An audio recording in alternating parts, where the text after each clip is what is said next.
Delicious. Good evening. Good evening. Tonight, dinner time and hanging and chatting with Uncle Dave. I don't think you can see this.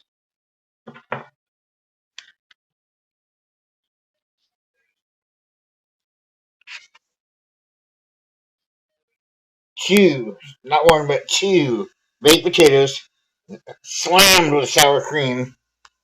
My own huge steak with A1 sauce on it, and corn on the cob. Delicious.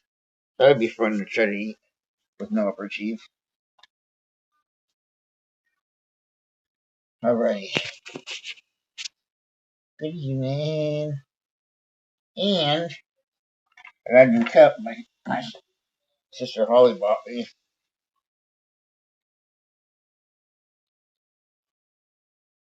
Got both of lemonade.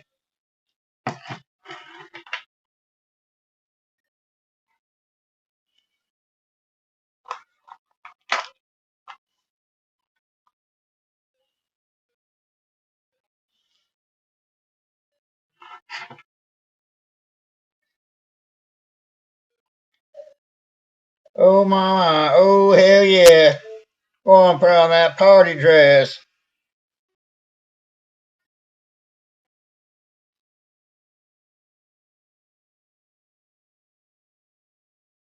Let's watch Ring.com.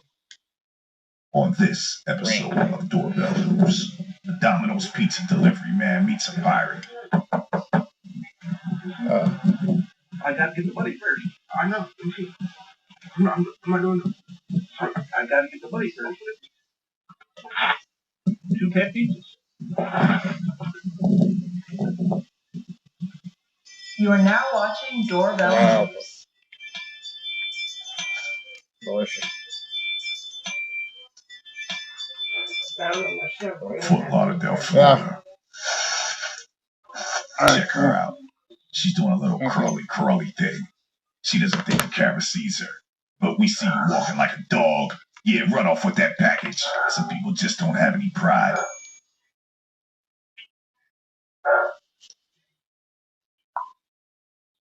What a shame. An adult crawling on the ground like a dog. She hops in a gray Kia Optima and drives off. Yeah. Oh mama, oh hell yeah. Long Beach, California. This lady in denim and red hair walks up. She's looking around, trying to gather her courage. I think she sees a package on the mailbox. Let's see what she does. Yeah, she grabs a package. Another angle catches her grabbing a package and skedaddling off. Yeah, we got you on camera, Missy. Bro, why would you guys do this to me? Mesa, Arizona. Bro, you can't have nice and AC. I swear, man, you can't have nice and AC. Why would you do this? Why would y'all do this? Apparently his wheels were stolen. We plead for that guy. New York, New York. A woman is seen taking somebody's pizza delivery and running off. Yeah, she got away this time. Yeah, she's off. What a shame.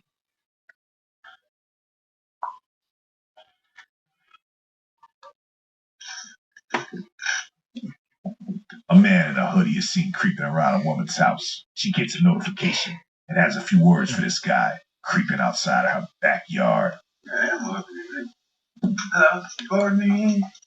Get the back door. Get the back door.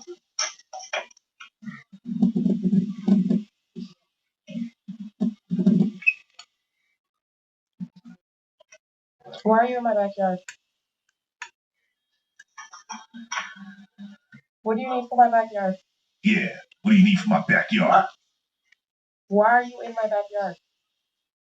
No, I wasn't in the backyard, like the back door. No, you were in my backyard. Your neighbor across the street sent me over. I was up cleaning up their gutter. And I noticed your neighbor sent me over.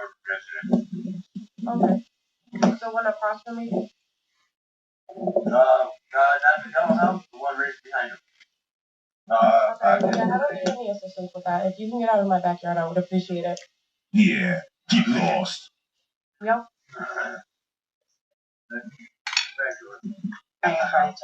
Lakeland, Florida.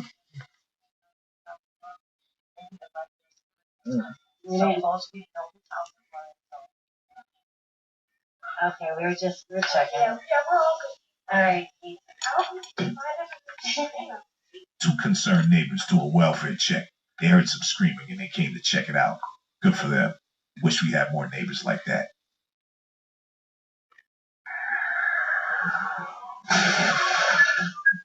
Las Vegas, Nevada. Obviously, someone's texting and driving or something.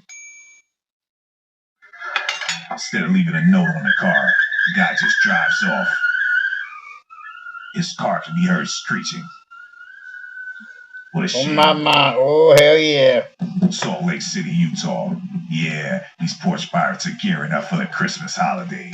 Yeah, it's gonna be easy taking. As long as people are leaving packages on their front porch, it's gonna be easy for these guys to score. Let's hope there was nothing of value in those boxes. Get lost, losers. No, it's not. This woman caught this guy going inside her car. Yeah, walk off, buddy. Yeah, better not see you around here again. Fort Lauderdale, Florida. This he's bold. He's opening up a box on the spot. The homeowner catches him going through her box. She says something, but he's unfazed. He wants whatever's in the box. He's made up his mind, and he's taking it.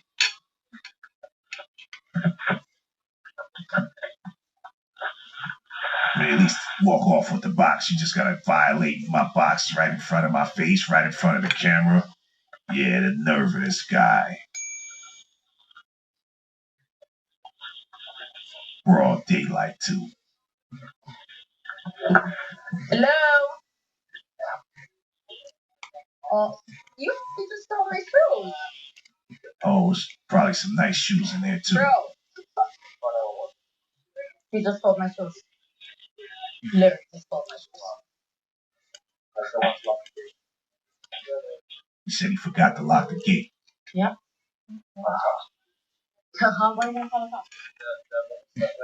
But it's far already. Yeah, he's gone, buddy. It's too late to call the cops. What's up? Tampa, Florida. What's that? Yeah. What's going on?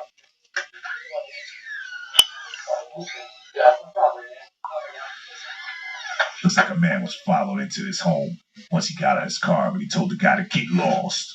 Atlanta, Georgia. Check this guy out. Sounds like it's raining outside.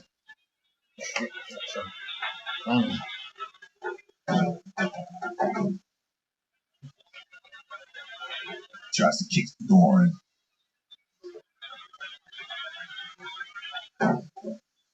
Looks like he's just gonna open up a package on the spot. Probably doesn't want to walk in the rain. No, it's not even. No, hold on. Okay.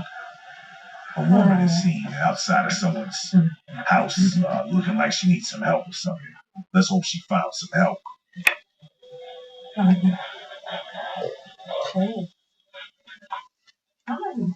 It's almost 4 a.m, lady. I hope you find some help. Baton Rouge, Louisiana. Look at this guy. He's like trying to creep into someone's house, trying to climb up their house. He has a vertical that Michael Jordan would be proud of. You gotta keep those windows locked. Cleveland, Ohio. This guy catches some type of worker on the side of his house and he's not having it. What is that, the electric lady, the gas lady? I don't know what she is. So call the number on your screen now. Go away. To see if you may I said go away. extra benefits. I said go away. No, go away. Tell neighbor Well, I call the police. They'll take you out. He's not having it. Get lost. even for the neighbor. Culver City, California. Checking this lady out. She's got something on her head. What? Who you talking to? Hey, stop kicking my door, lady. What you got on your head, what is that? What you got on your hands? What's she up to? Hey, get lost, lady. Don't eat your dinner. A Domino's delivery driver meets pirates. I gotta get the money first. I know. I'm not doing this. I gotta get the money first. 2 cat pizzas. Looked like they took something out of his car also, the two in the back that ran off. What a shame. Can't even earn an honest living delivering pizzas anymore. Fort Lauderdale, Florida. Check this guy out. Looks like he has a sniper gang hoodie on. It's 10 o'clock at night. He doesn't know anybody at this house. Looks like he's scoping out this Yukon Denali. He's up to something. I don't trust this guy.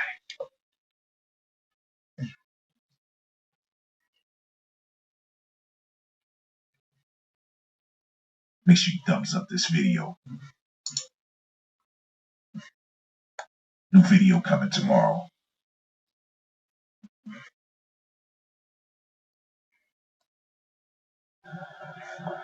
What is that, Denali? That's a nice car.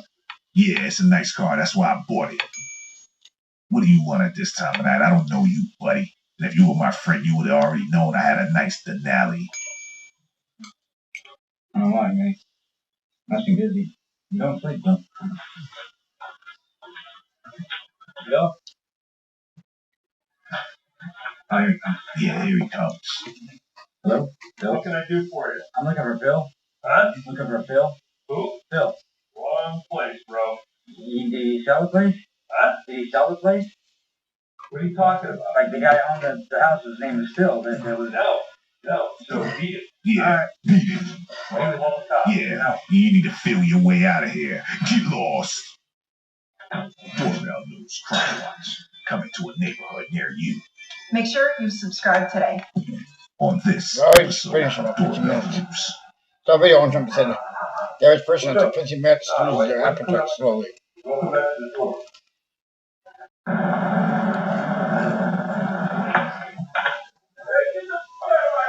You are now watching Doorbell News. Why are you in my trailer? Why are you in my trailer? Riverside, California. I'm going to sleep. A homeowner catches a pirate inside of her trailer. Yeah, get lost.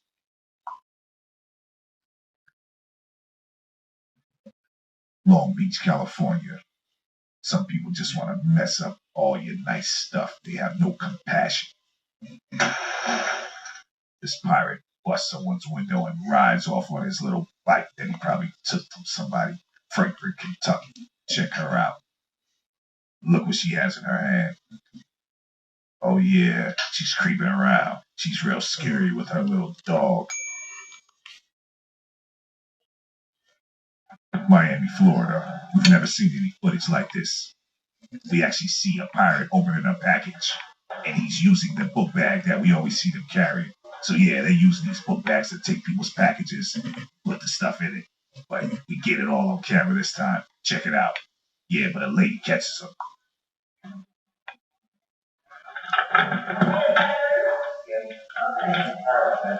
He lied. San Jose, California. This lady's creeping around this guy's apartment complex, wiggling doorknobs.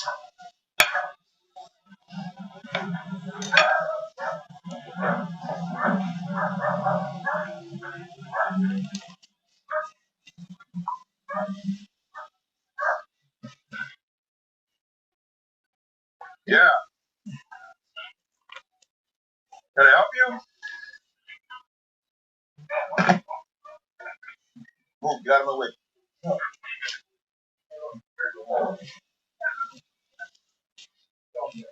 He comes outside after getting a notification of somebody moving in front of his door.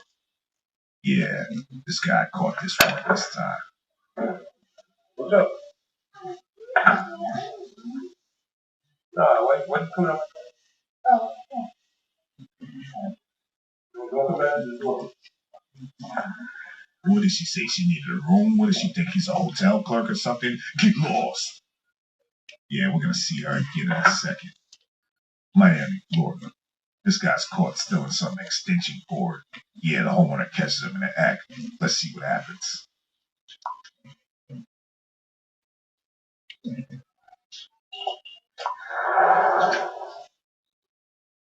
How low can you get? You're out there stealing extension cords. I mean, wow.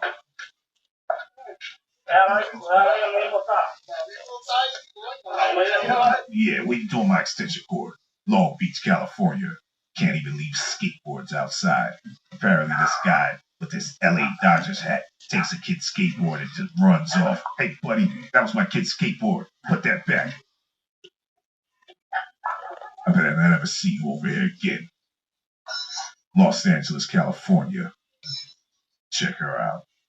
She ends up taking someone's package, but it doesn't get captured on camera. Look at her, she tries to go for it. And she's like, oh, I don't know if this camera's recorded. And you look around a little bit. Yeah, dusty.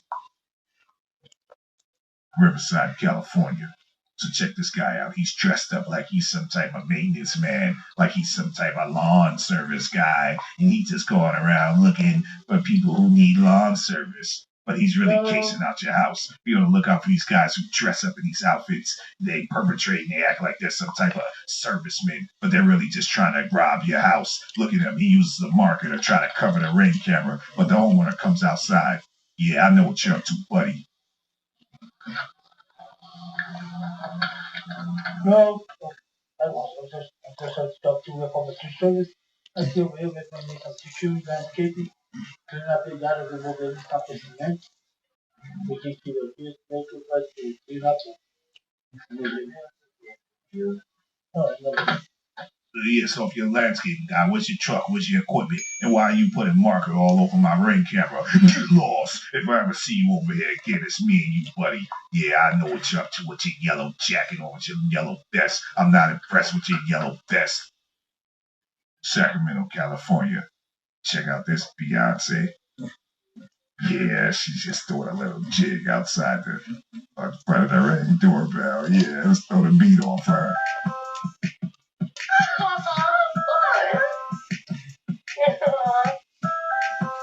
Yeah, get lost.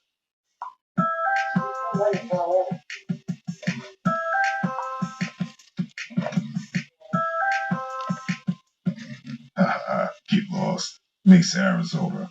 This guy does a technique I've never seen before. He walks up with his Indiana Jones hat on, and then he puts an empty box down. Then he picks up the real box. The ingenuity of this guy. Missouri City, Texas.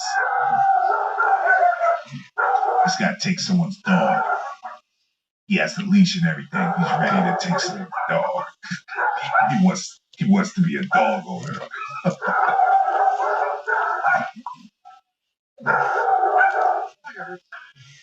I'm not gonna hurt you. Chandler, Arizona. Yo, what the? So this couple catches somebody doing donuts in their cul-de-sac or something, and they don't like it. Hey, he's just trying to have fun in his new Toyota Tacoma truck.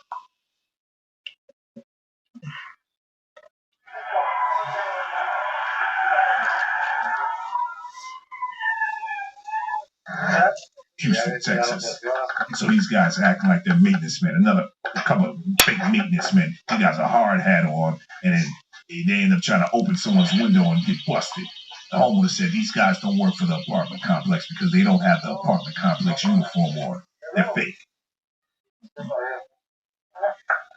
Houston, Texas. Check her out. Well, So this guy's trying to break into someone's house. anyway.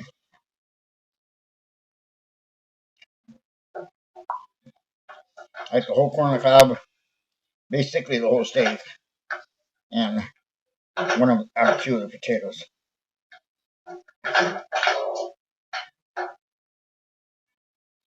Yeah, that's why you gotta keep those doors locked and always stay on the alert.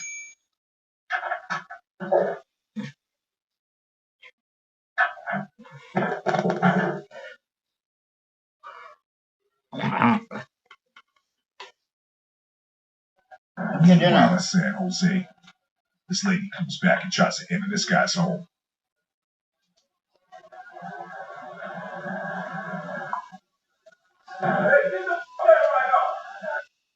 Mesa, Arizona.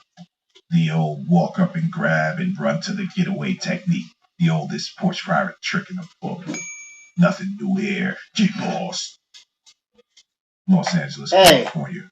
So this neighbor catches this two Bonnie and Clyde duo with their little doggy with them going through the apartment complex's mailbox. Yeah, they're taking all the mail. They even take the package that's inside the yellow basket. But she got on like a halter top or something. Yeah, what does she think? She's cute. Nah, you're not cute. I want my mail. Yeah, and there she goes with a big old book bag. Yeah, always be on the lookout for people that walk around with big old book bags. Who walks around with book bags? Unless they're a pirate. Look at him, he got a book bag too. Yeah. You know I got your guys on camera, right? They don't care. They're off. Houston, Texas. Check her out.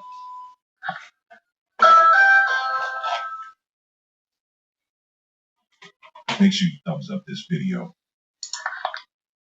Carmen. Hey, what are you doing? Oh, hell no. Hey, that's my front door, lady. New video coming tomorrow.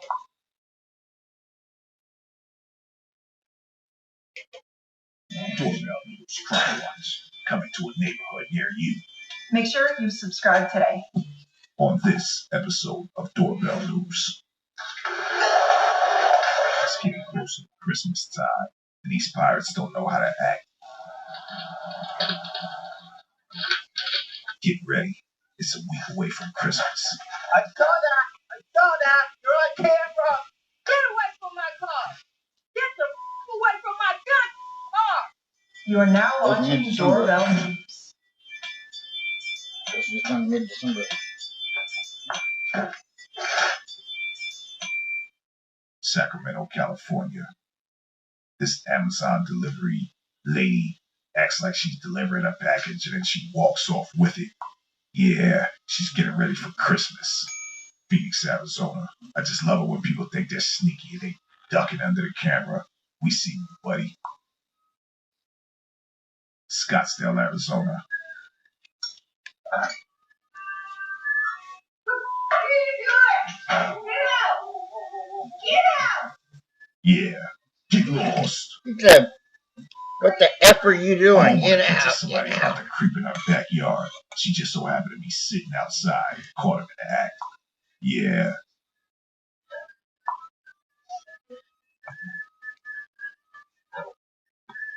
Yeah, always stay on the alert. These pirates out there lurking at this time of year. Yeah, 'tis the season.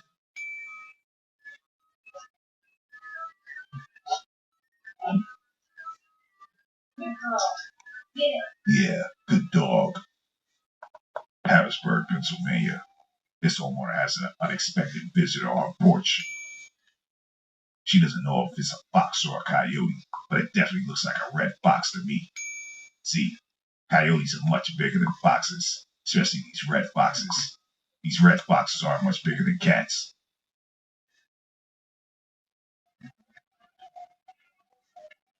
Hey, what do you think you're doing? He's eating the food on your porch. I mean, you did leave food outside. Lucky it wasn't a rat that came up. Phoenix, Arizona. Check her out. Looks like she's still in Christmas decorations. Hey, you know those reefs only like $5 at the dollar store. What's wrong with you, lady? Get lost. Put my reef back before you leave. Mesa, Arizona.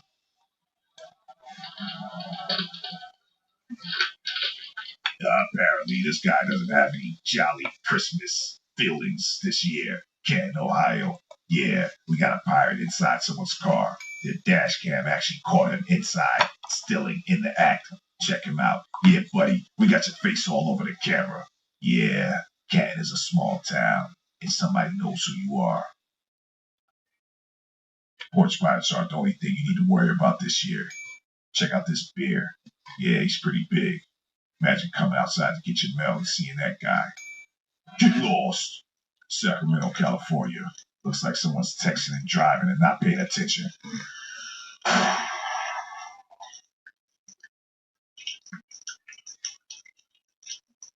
Yeah, that's why you gotta park your car in the garage. Sheboygan, Wisconsin. This looks like a coyote to me. What do you think? Coyotes are like the size of an average sized to mid-sized dog. That was definitely a fox in another video. Portland, Oregon. Check her out. She grabs a package, runs off to her white pickup truck, and they drive off. The oldest trick in the book.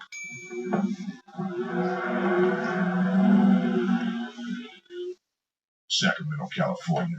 Check this porch pirate out.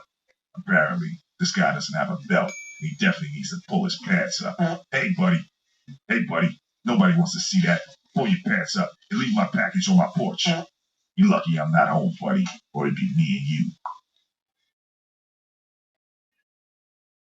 Get lost. I hope there's a belt in that package that you just took from that person. Nobody wants to see that. Miami, Florida. Check this guy out. He's obviously trying to get some Christmas decorations.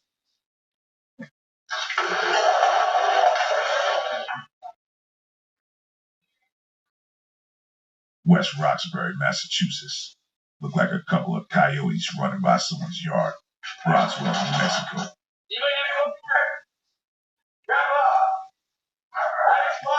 I ain't no goddamn order for you. Get lost. Tempe, Arizona. Looks like she's taking someone's blankets. Yeah, it's pretty cold out this time of year. She looks like she needs it. Hey, put my blanket back. My grandmama gave me that blanket. And then she disappears into thin air like she's some sort of ghost or something. Opelika, Florida. Yeah, looks like they're trying to break inside of a lockbox. Yeah.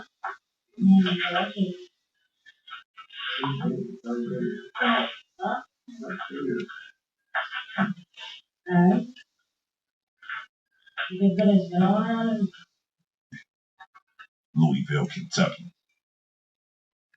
Check her out. Yeah, she's scheming on a package. With the face of guilt, she looks right at the camera.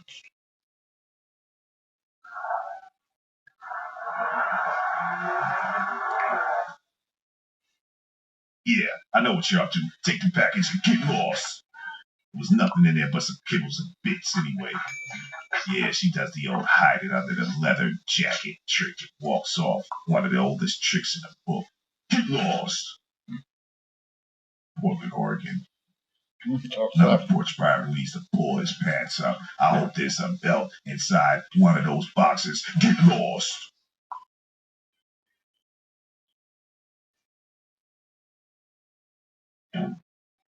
Harrisburg, Pennsylvania.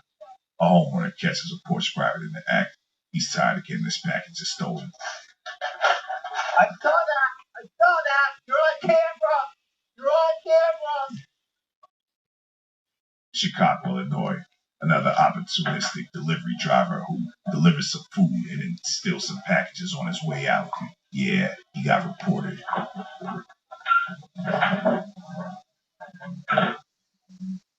Vancouver, Washington. Yeah, can't leave bikes outside anymore. Looks like a pirate got his eyes on this nice green bike and he just walks off with it.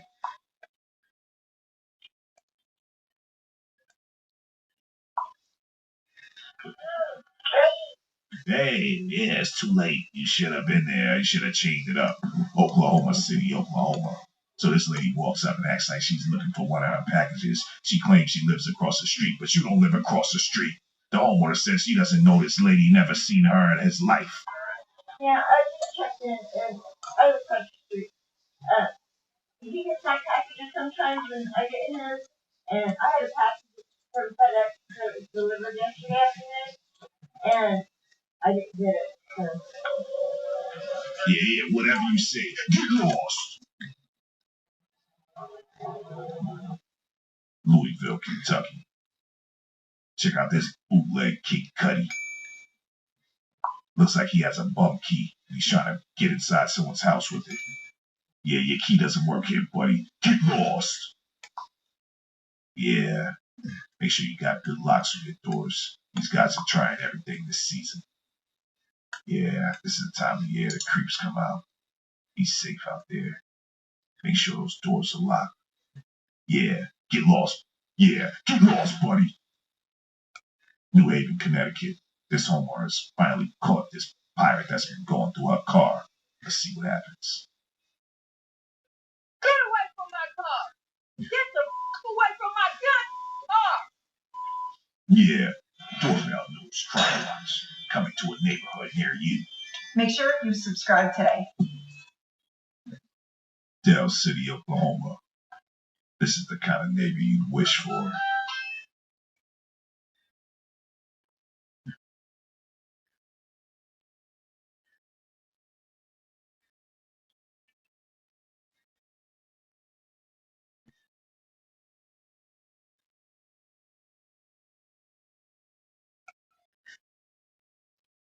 Hi, I don't know if you can hear me, but hopefully you can.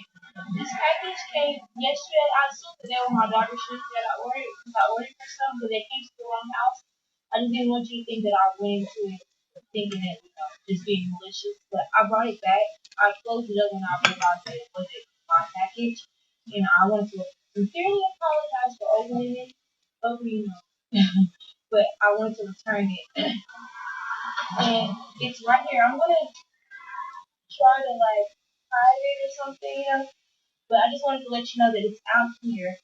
So I know you're probably looking for it yesterday because you probably said deliver it last night. But yeah. All right. You are now watching Doorbell News.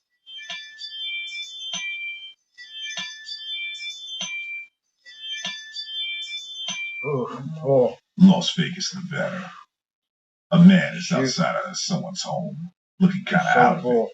The I like homeowners 2 bites come left of the outside baked and have a few potato. words for him. I finished the steak, cleaned the bone clean. Finished the corn on the cob, cleaned. Both baked potatoes, only 2 bites are left. Oh, stuff.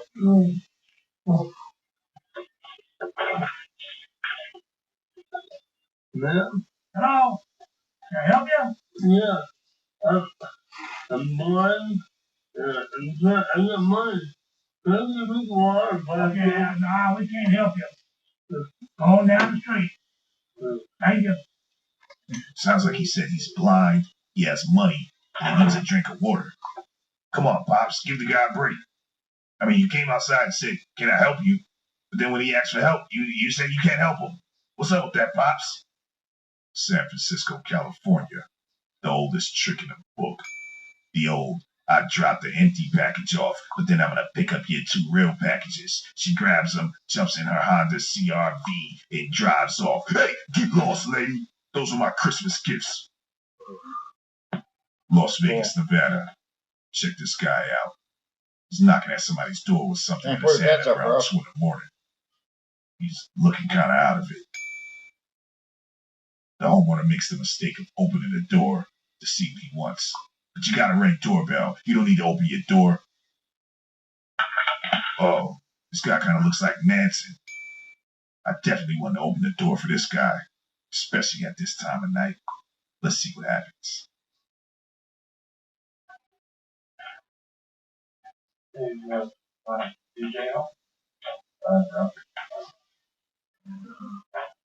Yeah, buddy, don't open your door this time of night for some strangers. Philadelphia, PA. Check this out. Never a dull moment in Philly. This reminds me of that scene from that movie. Benjo's. Kind of 34 minutes. Took me that long to finish my food. Nah, it was done in like 12 minutes. Maybe 15.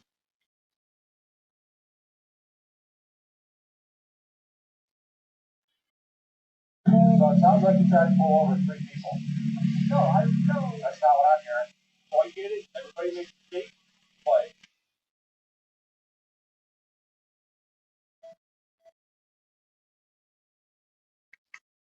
My guests today say they want to share their love and not just give it to one person. Please meet Paul.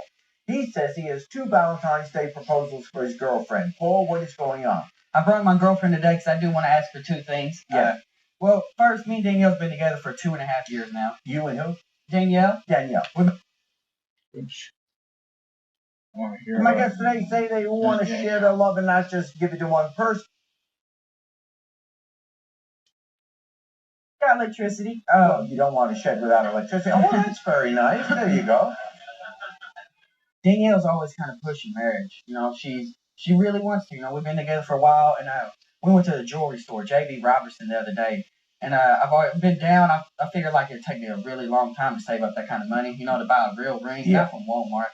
But no, they actually gave me a credit card, and I can actually afford it. So it's like, no, I can actually do this. It can be the real thing. Yes. Okay, and so I feel good about it. But I want to ask her to marry me today. But not only that.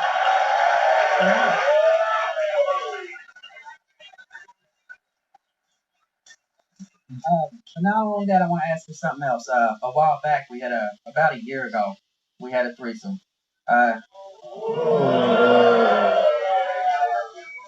In the shed? No. Friends of ours was having a housewarming party, just moved in. Yeah. A bunch of tequila involved. Danielle kept pushing, you know, she's like, baby, let's have this threesome. I was like, you know, you need to go lay down. You're too drunk. You're going to do something before you regret it. Drinking, and I finally took the 2 girls back to the back, gave them a bubble bath. Then we...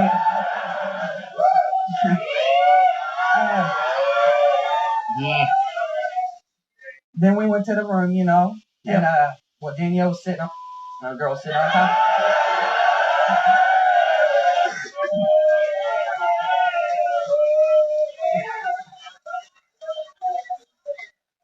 No chairs? No chairs. And that other girl... The shed is not furnished. Danielle was sitting on top of me, and then... I got that. Danielle was like, well, okay, well, Danielle was like, let's switch. Well, we didn't switch. Me and that other girl just kept going. So eventually Danielle got mad and stormed out of this house, butt naked, for all these people out onto the front porch, and it's like February. I mean, it is cold out there, y'all. It's cold. And, well, it turned out really bad. You know, she ended up leaving for a week. We didn't talk. I mean, after you live with somebody for like a year, you know, and they don't talk to them for a week straight, like just flat out, you don't talk to them. It's hard, man. It really is. Like, she'd call me like, hey, I need some clean clothes. I'd drop them off outside. She wouldn't even come outside. So she was really upset. But you said it was originally her idea. Yeah. So what did she get upset about? Because we didn't switch. She got jealous and ran out of the house. So yeah, I mean, it ended up really bad. But no, I brought her today. I want to propose to her. I want to ask her for another threesome. I feel like if we do this... I know, it sounds like a bad idea, but... You just threw that in there. You wanted to propose and ask her for a threesome. Yeah. If you're proposing, that means you're ready that she is the one in your life and everyone else is out. Yeah, well, I mean, like I said, Danielle really, really wants to get married, you know? We've been together for a long time. Sure. I feel like, you know, if we made it through what we did make it through, we can make it through anything. You know what I'm saying? There's nothing that can stop us. So you want her to say yes to marrying you, and you also want her to say yes to a threesome. Yes, but, yeah. That sounds bad, but...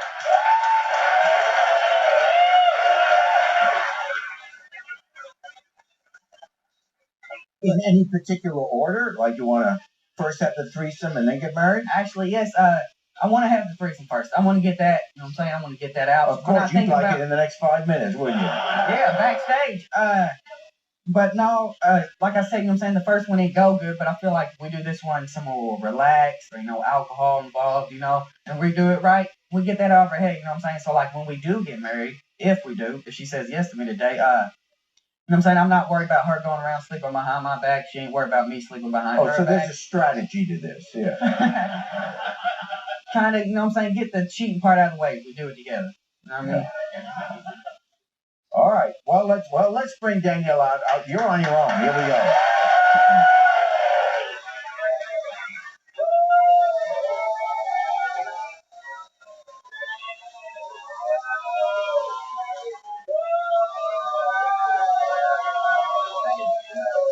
I love you.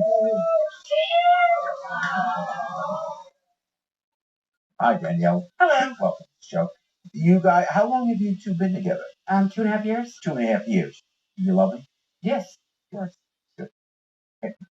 Oh, baby, I brought you here today because I want to ask you something. I want to ask you two things. I want to ask you to marry me. But before you answer, I feel like we need to be completely honest here. Completely honest. You remember that threesome we had? Yeah? I know it didn't work out, but I feel like if we do it right this time, relax, no alcohol involved, we get through it and get it out of the way. Get it out of the way so we're not thinking about it.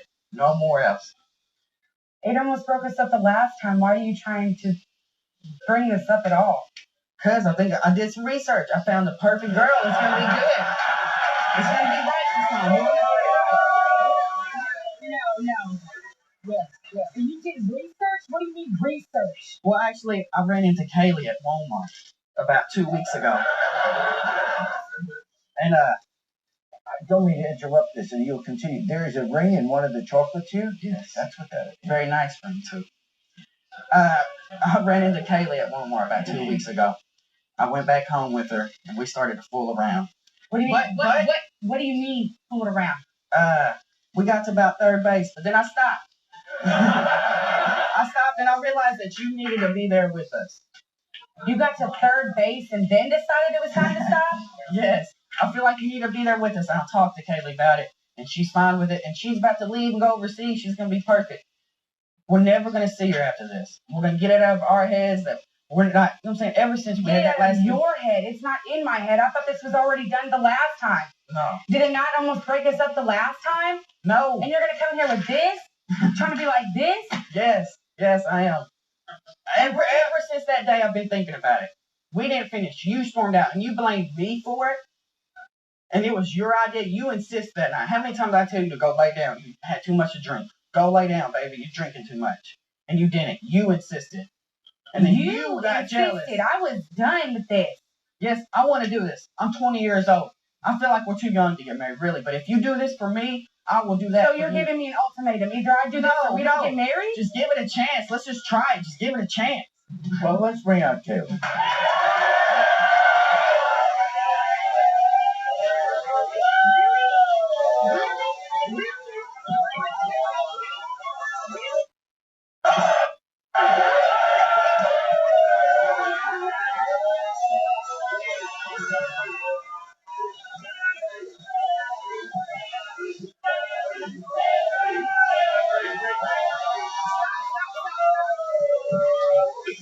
Danielle, come here. No, you did this. This is your fault. You had to bring her into this, and you ruined our relationship. And you brought that other girl into It's just a threesome. Because it's my life. It doesn't matter what you think about it. Were you not the one who suggested a threesome in the first place? No. Okay. It's all him. What about He's bringing up everything. He don't want to be tied down, Danielle. Yes, I do. I want to do this. I want to do this with both of us before we settle down. No. You want to just explore things and then try to marry me after you're done doing what you need to do? Didn't we go exploring the first threesome? And did it work out well for either one of us? So when it's my idea, it's a bad idea. I'm going to do it without alcohol, without a party. So that makes it better. Yeah, let's do it right this time. Let's do it somewhere. How did you feel the first time you guys were doing this? Because you walked out in the middle. What happened? We were wasted, and I was like, wait, this is not right. I don't know what was going on. And when I was just like, no, I'm done. I was like, stop, I'm done.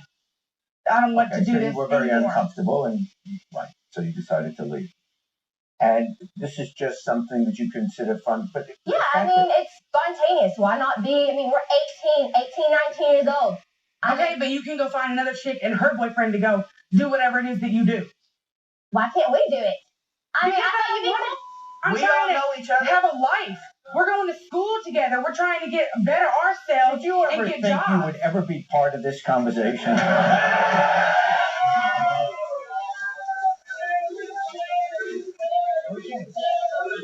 All right. Now, who is Taylor? Who's Taylor? Taylor's my boyfriend. Hello. folks. Does he know about it? Taylor. Well, I guess he does not because he's here. But here's Oh, Taylor. shit. They're about to sew somebody up. It's nothing, Taylor. It's just a threesome. I mean, Okay. why is that such a big Wow, deal? it's cute. Now, see, I thought we were happy He's together. easy on the eyes. We've been together 2 months. Okay. 2 months. And Okay. the first week is I love you. Okay. All right. 2 weeks. I love you. All right. Okay. What I the thought heck? this was something serious. I don't want to be serious. I'm 18 years old, Taylor. 18 years old. What am I going to do? Tie down to you? No, you ain't gotta be tied on to me. Okay, You gonna live your lifestyle. I don't want no part of it. I don't want no part of it. Fine. If you want to be like that, that's fine. I don't need want no somebody part of it. holding me back from what I want to do. I want to go out and experience myself. I want to go out and have fun. If I want to have a threesome, I will have a threesome.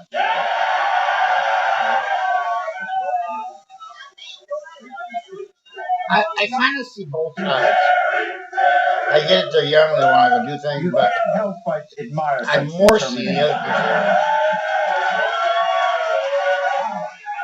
Okay, I'm making jokes, but the fact is, you two love each other, and really, what if this jeopardizes So Taylor should be with the her relationship? then. Are you willing? I don't think it will. I mean, if we do it she right, says like I no, said, it will. no, it won't. We wouldn't do it right. With somebody we know, Controlling, somebody possessive at bitch home. is what she's being. Look at them, whore talking all that. Oh shit. Fat boxing. That's what I'm going to fight, isn't it? You have to square up. If you think that was wild and Like a crazy, Chodo. then click here and keep watching. And don't forget to subscribe. All you have to do is click here. And one more thing. Take care of yourself and each other. That's right, Jerry. Tell him. You tell him, Big Papa. All rise. Oh, here's the 1 minute hour.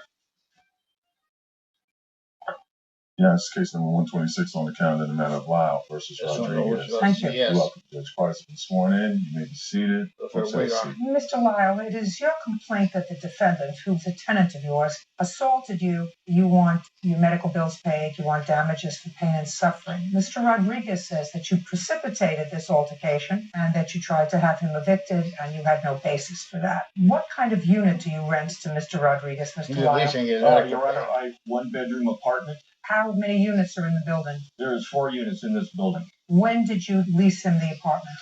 I leased the apartment to Mr. Rodriguez on March 12th of this year. And what's the term of the lease? It's a 1-year lease, Your Honor. Can you tell me the date of this altercation? The altercation was on March 26th. Tell me what happened. On March 26th, I responded to Mr. Rodriguez's apartment where there had been a plumbing problem. Is that correct so far? You had a plumbing problem on March 26th. Yes, The answer is either yes or no. You had Yes. a plumbing problem. yes, I did. And you reported the plumbing problem. To the apartment Manager. And did the apartment manager see to it that a plumber arrived at your Yes. premises? Were you present when the plumber arrived? Yes, and those are the only 2 people that. Just answer my question. Okay. You were present when the property manager arrived with the plumber.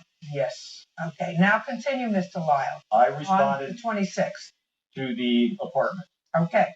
Responding to the apartment, I observed, yes, there was a plumbing problem. And while I was standing there, I observed over in the front room area on a coffee table what appeared to me to be a bag of narcotics. What kind of narcotics? I believed it was marijuana. Okay. So you saw a bag of deal. marijuana on a table. Yes. Go ahead. I walked Big over, deal. seized the bag Why? because it was marijuana, and I didn't allow marijuana in my apartment complex. You can't do that, Mr. Lyle. You understand that you can't do that. You have no right to take any property out of his apartment. You may have the right to call the police and say, I see something in plain view, but you have no right to take any property out of his apartment. Similarly, if you walked into his apartment and you saw a gun or a rifle, you couldn't take that because he may have had a license for the gun. You have no right to take property. You can report it to the police, but you cannot resort to self-help. Okay. Okay, so you took the bag of marijuana, the suspected marijuana, which turned out to be marijuana, correct, sir? Yes. Okay, and what did you do with it? I picked it up and was holding it in my left hand and was standing in a doorway. Just kind of had the bag of narcotics or marijuana in my left hand and had my right hand just bracing myself very leisurely, casually in the doorway like this. And shortly thereafter, Mr. Rodriguez and a friend of his came in the apartment.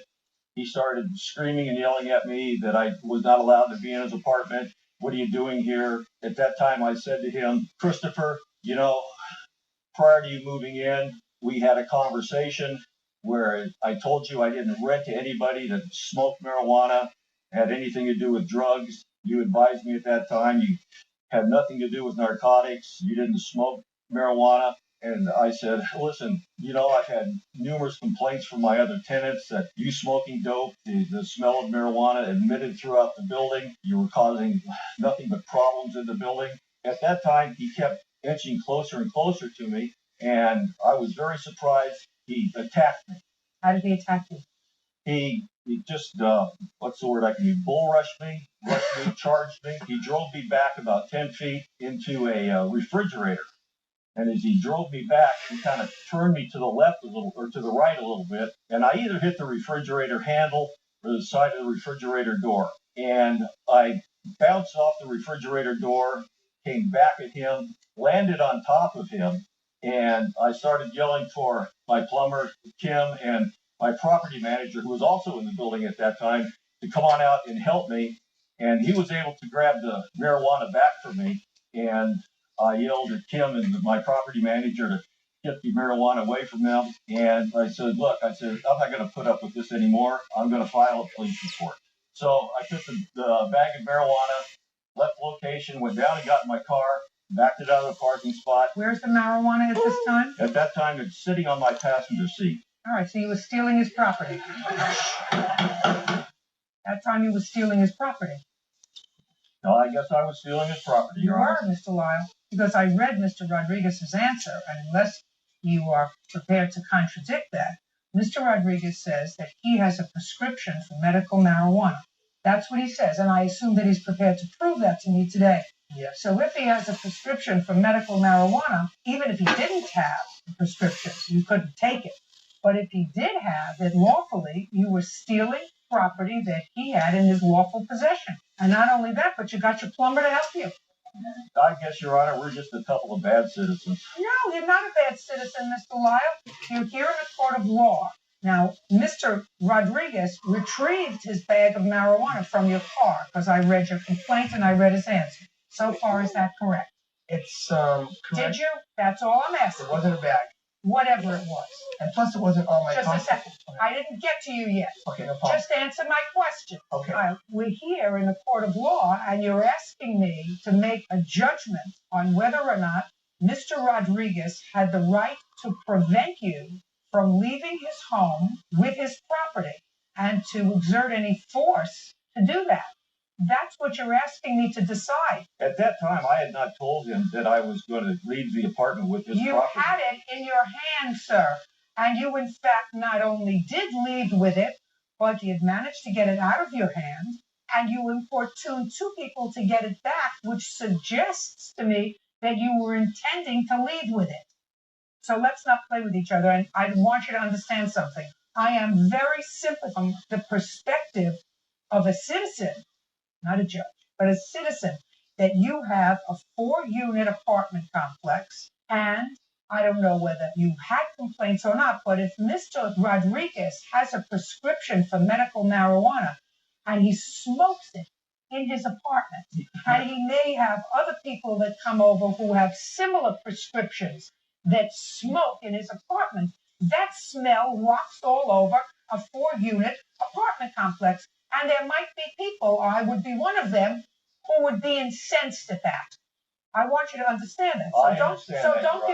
So don't give me that I'm just a bad citizen. I understand that, Your Honor. This is a legal place. And if Mr. Rodriguez could establish to me that he had a prescription for this, and of course he's going to tell me why he has a prescription for it, right? Yes. Then he had the right to stop you from stealing his property. And if he pushed you into the refrigerator, that's what he did to get his property back. And you called to other people to get the marijuana back from him. All very bad judgment, Mr. Lyle, on your part. Because if you're a landlord, if you have a tenant who's violating any conditions of the lease, you take them to court to have them evicted, which I assume you did. Yes, I did, Your Honor. And that was denied. Yes, it was, Your Honor. Well, that's unfortunate. So now, that's unfortunate for you, but that's what the law is. Yes. All right. You know, Your Honor, someplace, somewhere down the road of justice, somebody's got to hold this guy responsible for something. I've got a 4-unit building that he and his posse are holding hostage. Yeah. Mr. Lyle, Mr. Rodriguez, look at me. Look at me. Yes. You understand that I have a certain sympathetic ear towards what he's telling me. Yes, I do. I mean, I would like to be able to pick up the phone and call the other 3 tenants that are in the building and find out if any of them have complained to him because of the smell of your marijuana. It's not particularly relevant, but it bothers him that that kind of activity is going on in your home. He should have been more careful about who he rented to.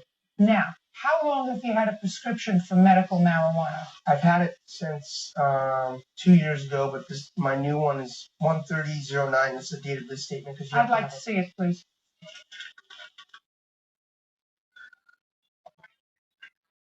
I got an accident when I was a kid, and so I kind of have a little neck injury. So then my head kind of went through the windshield when I was out of high school. What do you do for a living, Mr. Rodriguez? I'm in sales. I'm a sales representative. How old are you, Mr. Rodriguez? 38. And when was this accident that you had? There was 2, one in 91 and 92, where my head went through the windshield and I basically was like dead on arrival. So I've had Don't tell me what you have, Mr. Rodriguez. Well, I have a neck injury. I heard you had a neck injury twice. Okay. And then I got prescribed to be on anti-inflammatory medication, but I don't really like to pop pills, because I'm an athlete, I'm a surfer. So I don't really like how it feels. You're a surfer? Yes. Give this back there. Mr. Lyle, I understand your frustration with him. I got it. This serious life-threatening condition that he has is, in my judgment, and I'm not a medical professional, but for somebody who surfs as a hobby, moving around. It would seem to me you wouldn't do that if you had a serious neck condition that requires you to take prescribed cannabis,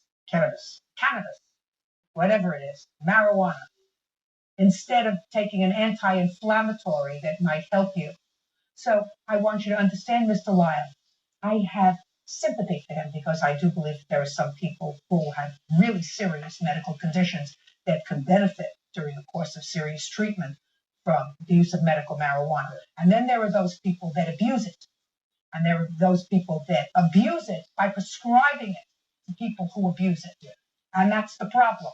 I'm speaking.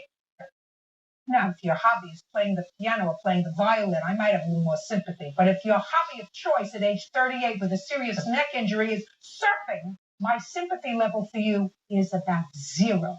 You got where I'm coming from, Mr. Rodriguez. Mr. Lyle, unfortunately, I have to dismiss your case, just as the housing court judge dismissed your case, and probably with equal frustration, at least I hope, because you couldn't do what you did. And Mr. Rodriguez had a right to retrieve his property and use lawful means to do that. I mean, he couldn't take a knife out and stab you to get his marijuana back or take out a gun and shoot you. But he had a right to try to get his property back, which he eventually did. Now, Mr. Rodriguez has a counterclaim because he says you've been harassing him.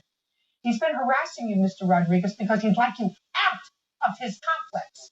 If you were a nice person, you would go find a nice complex where you wouldn't be irritating other people and you wouldn't be irritating the landlord. But you don't have to do that, and he has to suffer with you until March. He's not having to suffer whatsoever. I'm having to suffer. Well, you don't have to suffer. There are 2 choices for you not to suffer. Either he sells his apartment building or you move. Oh, there's no... Just a second. Those are the 2 choices. I'm not moving because of... That's right. So you're not moving. So stay there, and if you want to stay there and continue to do what you do, you'll live out the term of your lease, and then he'll get rid of you. The case is that he lost in court, and he also lied in court, and he continues to lie. Just a second. Listen to me. I don't care whether he rummaged through your closet or if he found the combination to your safe. It's not that I'm finding that because he saw this marijuana in plain sight he was able to take it. He wouldn't be able to take it if it was hanging from a chandelier in front of his nose. So whether he went in and looked through your closet or whether he saw it on the table, it's irrelevant. He had no right to take it. Which I understand. Hey, stop talking, sir. Okay. I'm telling you that if he tried to have you evicted because he believed that it was injurious to his property, that was his right. That's what a court is for. And if the judge in housing court wanted to impose some sort of punitive costs on him, I assume that the judge would have done that. I have no intention of doing that for you in this case. So take your sore neck.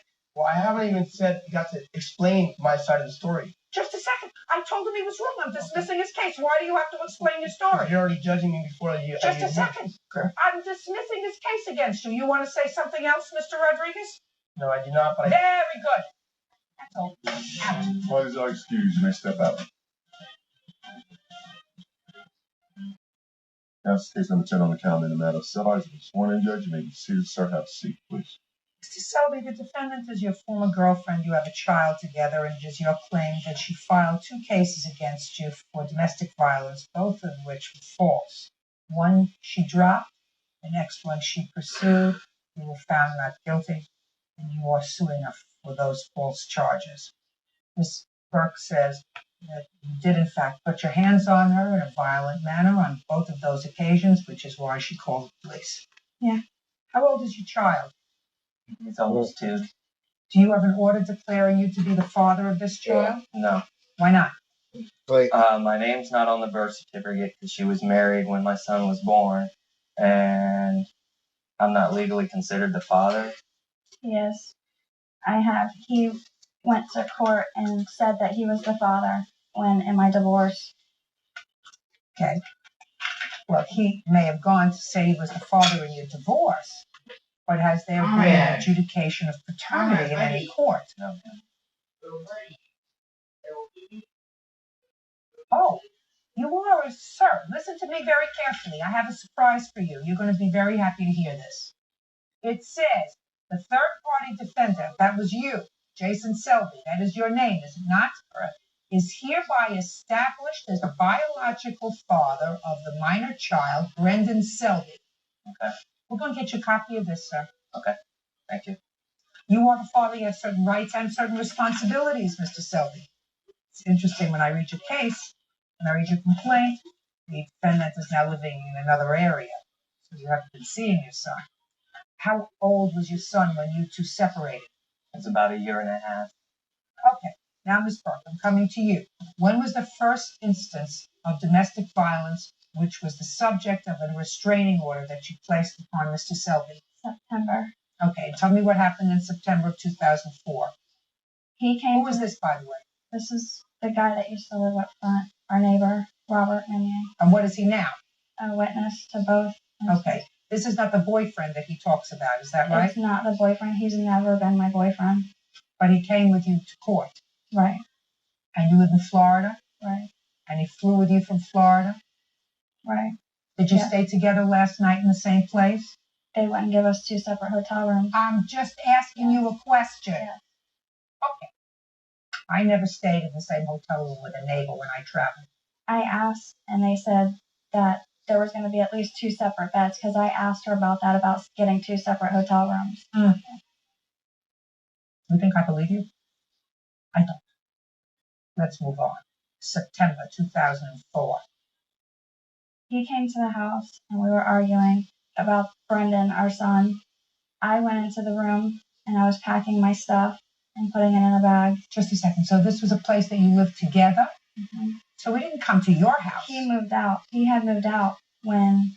When had he moved out? Maybe 2 days before that, because he had found a letter, and he went through my stuff. And a letter from whom? Me. It was stuff that I wrote about my feelings, about him and the way he treated me. Okay. And so he moved out? He packed his stuff, yes, and left and went to his aunt's house, I believe. Keep going. And he pushed me back because I went to try to go around him in the bedroom to leave. And I told him to leave me alone and to let me go. Well, what did he do? He kept pushing me back. That's not what you said here. You said he pushed you once. He kept trying to stop me from going. Don't make things up as we're going along, Miss Burke. You said in your answer one time, not kept pushing you. Now, which one was it? Did he push you one time, as you swore to in your complaint, or did he push you multiple times, as you just told me? He did push me one time, but Okay. he kept like holding like where I couldn't get around him. He would move over to the side to where I couldn't get around him. When I did blocking, not pushing. Right. Go ahead. Before I had gotten to the car is when he had shoved me from behind. We fell into the car. He wouldn't let me get into the car, and that's when Robert had called the police. You have a police report? I'm not working on it. Do you? Yes. I'd like to see it, please. Bad.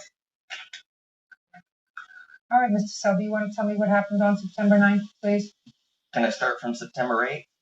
If it's absolutely necessary. If it's not necessary, it's Yeah, just going to irritate me. September 8th, Let I the was dog at out work to with go her and son make pee-pee. Tyler because there were hurricanes, the schools were closed. When she came to pick me up from work, she brought Robert with her to pick me up from work. We went home. On September 8th? Correct. She left with Robert for approximately 2 hours. I knew she wrote that 19-page letter, so I went looking for it, and it confirmed they were together. She has since got her hands on it and destroyed it. There were police called that night because he threatened me that he was going to beat me up. Then he called the police because I was on his property, which it was like 2 places on 1 piece of land. The police came out and they escorted her off the property with the kids. September 9th, I found out she was packing not her stuff, but everything, my stuff, which I still don't have today. I never went into the bedroom where they said I pushed her. I was never in there. I was in the living room the whole time. I went to leave, get into my aunt and uncle's car. She ran to the car. I raced her to the car. I beat her to the car. No one fell. There was no tripping. Why was she running to the car? To take it. Go ahead. When I got in the car, Robert ran over on the phone, said he witnessed me hit her. I did it. I asked to speak to the cop. He wouldn't let me get on the phone. Okay. Why did you drop that case? Because Jason, we were going to try to reconcile and get back together, and he had told me that he was going to go to counseling, which I believe he did in fact go in January. Counseling for what? For being abusive mentally and physically, because September was not the first time that he's actually been in trouble for hitting me. So you dropped those charges in September. Right. And when was the next time you filed an application for a restraining order? February 3rd. What was that about? I got a call from my babysitter that I needed to call H&R Block, so I called them, and they said that my income tax had been denied because my children's social security numbers had come back that they were already claimed. Did you claim both boys? No, just Brendan. Just Brendan. Okay. It was my understanding that he claimed both the children. So you were mistaken. Right. What did you do? So I called him, and I told him that I was going to come over, and I went over to his house. With whom? With Robert. Big mistake. Right. Big. So here's what we have, Ms. Parker. We have your husband, who, according to the police report back in September, was of the belief that you were having an affair with Robert. Right. That's all over the police report. Whether you were or whether you weren't, I don't have to get into now. That's not my business. Quite frankly, I don't care. The fact that you shared a room together last night, some indication to me that you're more than just friendly neighbors. However, you knew that he was harboring that belief. So to bring Robert to his house was a large mistake. Well, the only reason why I brought Robert was because he was the only one that I had as far as a male figure, because I am afraid of Jason. Then you shouldn't have gone to his house. What do you think you were going to accomplish going to his house as opposed to asking him on the telephone what happened? I couldn't ask him on the telephone because his phone was breaking up. Put your hand down. This was an emergency situation that you had to go over with him that day? I was upset. You were angry. Talk to him. Just a minute. You were angry. So, you were angry and you called Robert to go over with you. What happened when you got there? I went up the stairs. And where was Robert? Sitting in the car. Go ahead. And I was going up the stairs and I asked him, why did he do that? I said, I'm trying to get What do money you to mean, get. sir? Going up the stairs, I didn't hear him at the door. Oh, he was outside. When we pulled up, he was standing outside smoking, and we could see him the way his house is. There's stairs that go up this way, and you got to go So around. you're going up the stairs, and as you're going up the stairs, what are you saying to him? I asked him why he was, why did he claim the kids? That doesn't sound right to me, madam. You were asking him in the same kind of voice you were asking No, me? I was yelling and screaming, but I was talking a lot louder than what I am now. I assumed you were. Go ahead. And I told him, I said, that's not right that you claim Tyler. It's not right that, I said, you haven't paid child support. You haven't come to see your kid. And I said, you can at least let me claim the kids. I'm like, I'm trying to make it on my own. That's not, you weren't having this whole discussion as you're walking upstairs, madam. That doesn't sound logical. It doesn't sound logical. It's not true. By the time I was steadily. I know what you're thinking, but that's not what you were saying to him as you were walking upstairs furious because you had just gotten the call from H&R Block. And the first person you called was Robert. How tall are you, Robert? 6 foot. Yeah. Called Robert to come over with you. Okay. So you're walking up the stairs screaming. Go ahead. I get around the corner and we start talking, arguing. I told him that he's not a good father. We started arguing about that, about him not being a good dad and him not coming to see Brendan.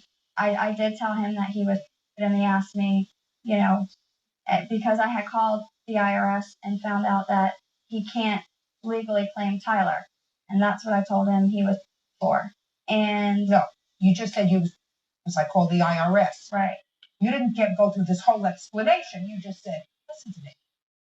Don't make things up as you're going along. I can tell I have a truth meter back here.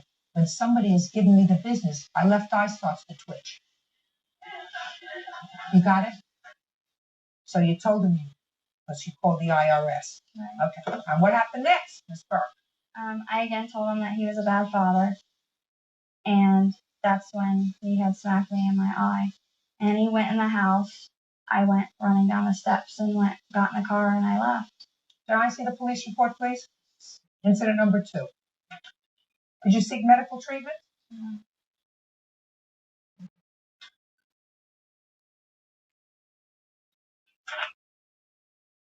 Can I clarify that, Nick?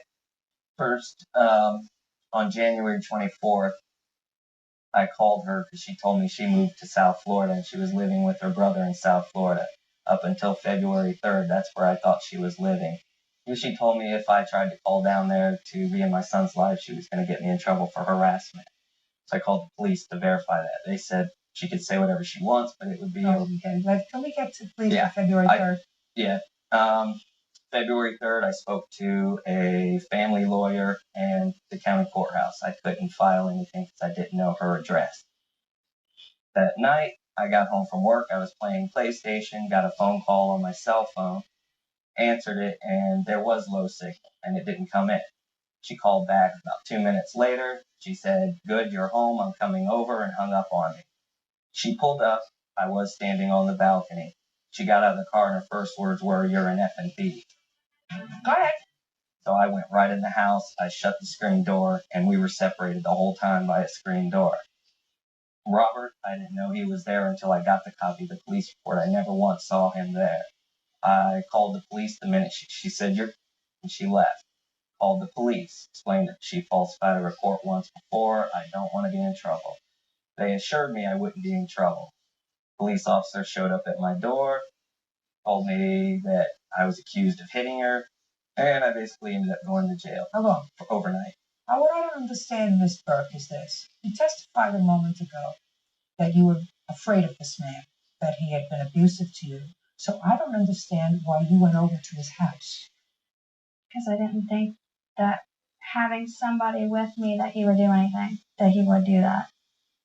The person that you brought with you was sitting according to you in the car. Right. And the first words out of your mouth were what? I told him he was a thief. I didn't. No. You told him he was a blank thief. No, I didn't say that. I did not say that. I told him he was a thief. Okay. So the first thing that you said to him was, "You're a thief." Mm-hmm. As you were walking up the stairs. Yes. You were angry, agitated. Did you think that was going to provoke him? Especially since you were wrong. All right. And you think that if you hadn't gone over there to this person that you were really afraid of, that all this would have happened? I didn't honestly think that he would do something with somebody there, because when we did pull up, he was leaning, smoking a cigarette out over the. Well, what did you intend to accomplish, Miss Burke? He had already claimed your son. You thought 2 sons. But he had already claimed your son on his tax returns. That was done. I thought that he would help. You thought that he would help, and your first statement to him was you were a thief? That's the way you wanted to start this exchange, this friendly exchange? Now, Mr. Selby, have you ever exercised poor judgment with regard to Miss Burke? Yeah, meeting her, unfortunately. Well, I'm not talking about just meeting. I'm talking about other things. Have you ever exercised poor judgment? Yes. And have you ever exercised poor judgment when the police weren't called? Probably. The primary thrust of your complaint here is that you were embarrassed. For the defamation of character? Right. I can understand that happened. I think that you deserve to be compensated for that, because I don't believe that you hit her. And clearly neither did a court. If you ever want to have a relationship with this child, it's your responsibility to go into court immediately and seek an order of visitation and be prepared to enter into an order of support for your son. She didn't move out of state, but she moved away from where the 2 of you were living. Certainly, you wouldn't like it if he took the child, would you? I actually set up dates for him to come see his son. How far away did you move? Like 10 minutes. I only live like 10 minutes away from him. Then what are you complaining about, Mr. Selby? To this day, I don't know where she lives. He's always known where I lived, and he knows my phone number. It's never changed. Easy. If you say he knows where you live, where do you live? My new address is 216 Street. When did you move there?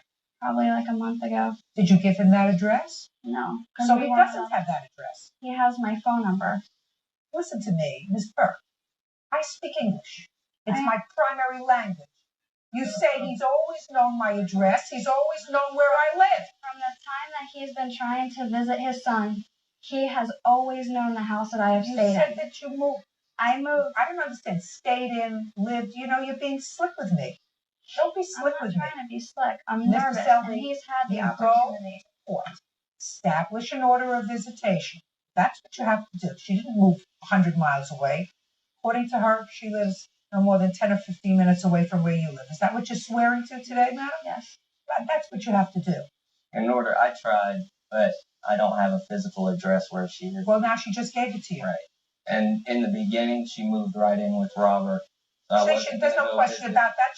She identifies Robert, and Robert identifies himself as her live-in roommate. Yeah, it's going to be very tough. Just a second. Very live-in. Judgment for the plaintiff in the amount of $1,500. That's all. Party got excused. You may step out. Us. Yeah, this is case number 320 on the count of the matter of Dios versus Davis. Thank you. You're welcome. Judge Fires have been sworn in. You may be seated. Miss Dios, the defendant was a former friend and then a boyfriend of yours, and you claim he owes you for some bills, a loan, some rent, and a confiscated gun. Yes, Your Honor. Do you want to explain to me the living situation between the 2 of you? The living situation was that it was a one-room suite. We started off as friends. We were dating for a short period of time. We broke up after roughly 2 weeks, and we remained friends at that point. Let's go. Did you want more? Well, I want to know. He moved it. You want rent from him? Rent for what period? From August and September, Your Honor. When did he live with you? He moved in May, Your Honor, and he was paying rent up to August, and then he wasn't able to, or whatever his problem was. And I would have been willing to wait, had he intended to pay me a little later, but he just kind of decided he wasn't going to pay me when we started fighting. He started getting jealous of the fact that I was studying with friends and hanging out with other friends. Well, this is a one-room apartment, so I assume that you share the bedroom. Is that correct? Yes, Your Honor. Okay. So he paid when he first came, and then he stopped paying in August. Correct. Did you tell him to leave in August? No. No. What about September? Did he pay in September? He was also not paying in September. Did you tell him to? I told him to start looking for a place to live. Great. And that was because he wasn't paying rent, or is that because you were fighting? Both, Your Honor. Fine. Did he find another place to live? He said he was looking. Did you find another place to live? No. Where are you living? In my car at the moment. When did you move out of her studio into your car? October 1st. Why are you living in your car? I'm waiting for an apartment to come through. I should be moving into an apartment next week.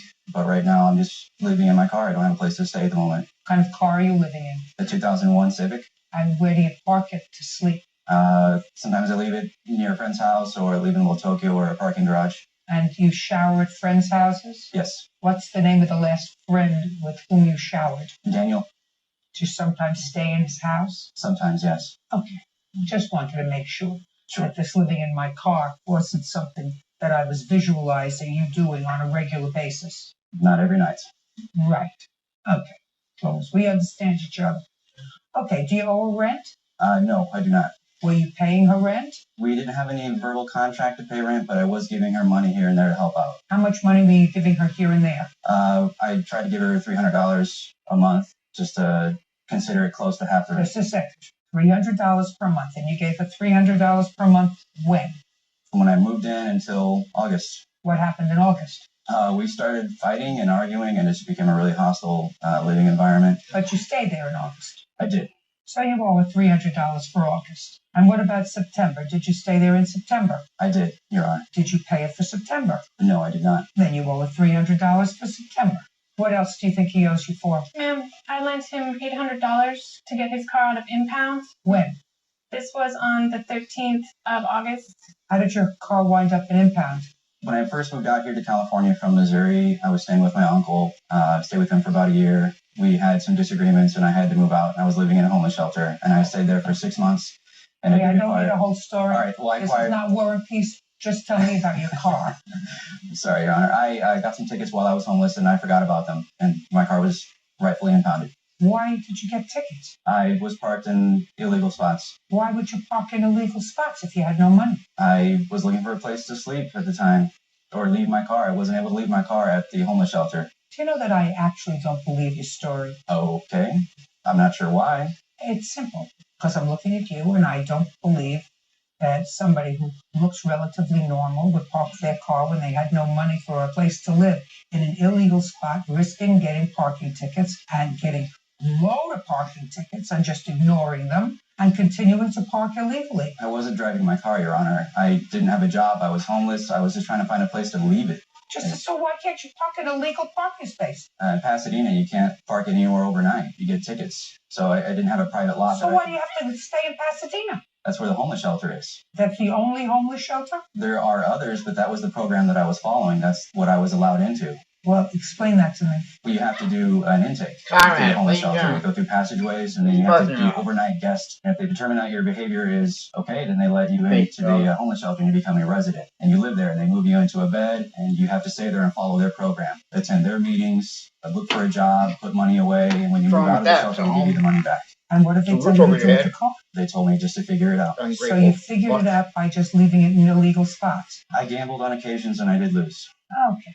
So if you gambled, you lost, they're your tickets, you pay for them. Why should she pay for them? Well, it was her choice to help me out. No, but I understand you didn't put her on a rack, but it was your choice to behave irresponsibly. It was your choice to take a risk. It was your choice to gamble with getting a ticket. You did get for it. Why should somebody else assume that responsibility? Well, I was content with the car being impounded. I was planning on selling it anyway. Well, impounded doesn't mean that you could sell it. Right. Are you prepared to turn it over to the plaintiff? No. Just a second. If it didn't make any difference to you whether you had a car or not, because you were planning on getting rid of it anyway, you couldn't get it out of impound because you didn't have the money, why don't we just turn the car over to the plaintiff and she'll sell it and recoup the money from the sale for the parking tickets? Why don't we do that? I'll write the order. How do you like that? I would not like that, Your Honor. Well, then why are you giving me a bunch of baloney that you were planning on getting rid of the car anyway and it could have stayed in impound? It didn't really make much difference to you. That's what the connotation of what you were saying to me, Mr. Davis. Well, I was hoping... What were you hoping for? Well, when the impound had my car, I was going to let them just keep it, but they told me that they were going to... No. Listen to me. Let them keep it. That means that it builds up fees. 23-year-old Nicole Muri Tony, that you were planning on getting rid of the car anyway, and it could have stayed an impound. It didn't really make much difference to you. That's what the connotation of what you were saying to me, Mr. Davis. Well, I was hoping. What were you hoping for? When the impound had my car, I was going to let them just keep it, but they told me that they were going to. No. Listen to me. Let them keep it. That means that it builds up fees every day. Yes. You could never get it out. I know that. What I'm suggesting to you is, why don't we just turn it over to Miss Dios and let her sell the car and recoup some of her losses? Well, Your Honor, I would not like that, mostly because at the moment I am currently homeless. I'm trying to get into the homeless shelter again, but it takes time. So in the meantime... Meanwhile, you're staying with your friend. So how come we don't have yes, of course Miss Dios can have the car. She paid to get it out of impound, and I don't have the money to give her. But we never had an agreement that I had to pay her back. Mr. Davis, you following where I'm going, sir? Yeah, for the most part. Okay, now you want to get into this gun situation, please? Happily, Your Honor. The reason he moved out the 1st of October was I had to call the cops on him. It was a very unpleasant event. I had to get on my computer. That meant waking him up on accident because his legs were in the way of the chair. And he said something quite rude to me. And so I decided, okay, I have to study. I have to put up with his presence because he wasn't moving out. And I was having to go through an eviction process, possibly, to get rid of him. So I decided I was going to listen to music while I studied because... Whatever. So he decided he was going to kind of fly off the handle. He started kicking the chair I was sitting in. He gave me a nice bruise on my thigh. He pushed me around. The gun is what he told the cops I had threatened him with, even though I hadn't. And I didn't even have any ammo for it. So they confiscated it? They confiscated it because he told them that I had threatened him with it. It was a malicious act. Have you asked for it back? I have, Your Honor. Oh. And I cannot get it back because it's currently being held by the detectives. They're still writing the report on the incident. But well, then you'll get it back. Well, they're saying that I won't because it's not registered to me. It's still registered under my father. And then you may not. Then you can't have it. But the only reason it was confiscated, Your Honor, was because he claimed... Yes, I can't help you with the gun matter. If you're legally entitled to get the gun back, they are obligated to return the lawful weapon to you. If it's not a lawful weapon, I can't compensate you for having a weapon that you shouldn't have had in your house to begin with being confiscated. I know that may be a difficult thing for you to understand, so close your mouth. Courts can't compensate you for illegal activity, irrespective of who brought the illegal activity to the attention of the police. Having a gun that is not registered in your name is something that you can't have. And if the police refuse to return it to you, so be it. But he owes you $1,400, $6 for rent and $8 for your loan. Judgment for the plaintiff. That's all. Thank you. What is that excuse you missed out? All rise.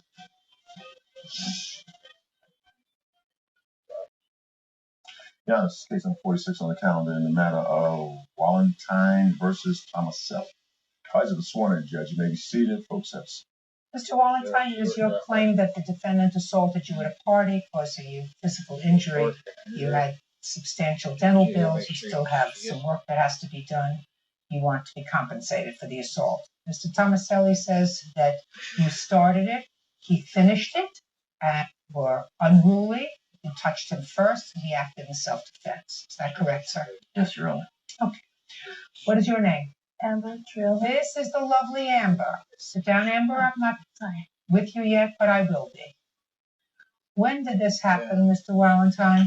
If I can recall the exact date, it would be... The questions are going to get harder. Listen to me, Mr. Wallentyne.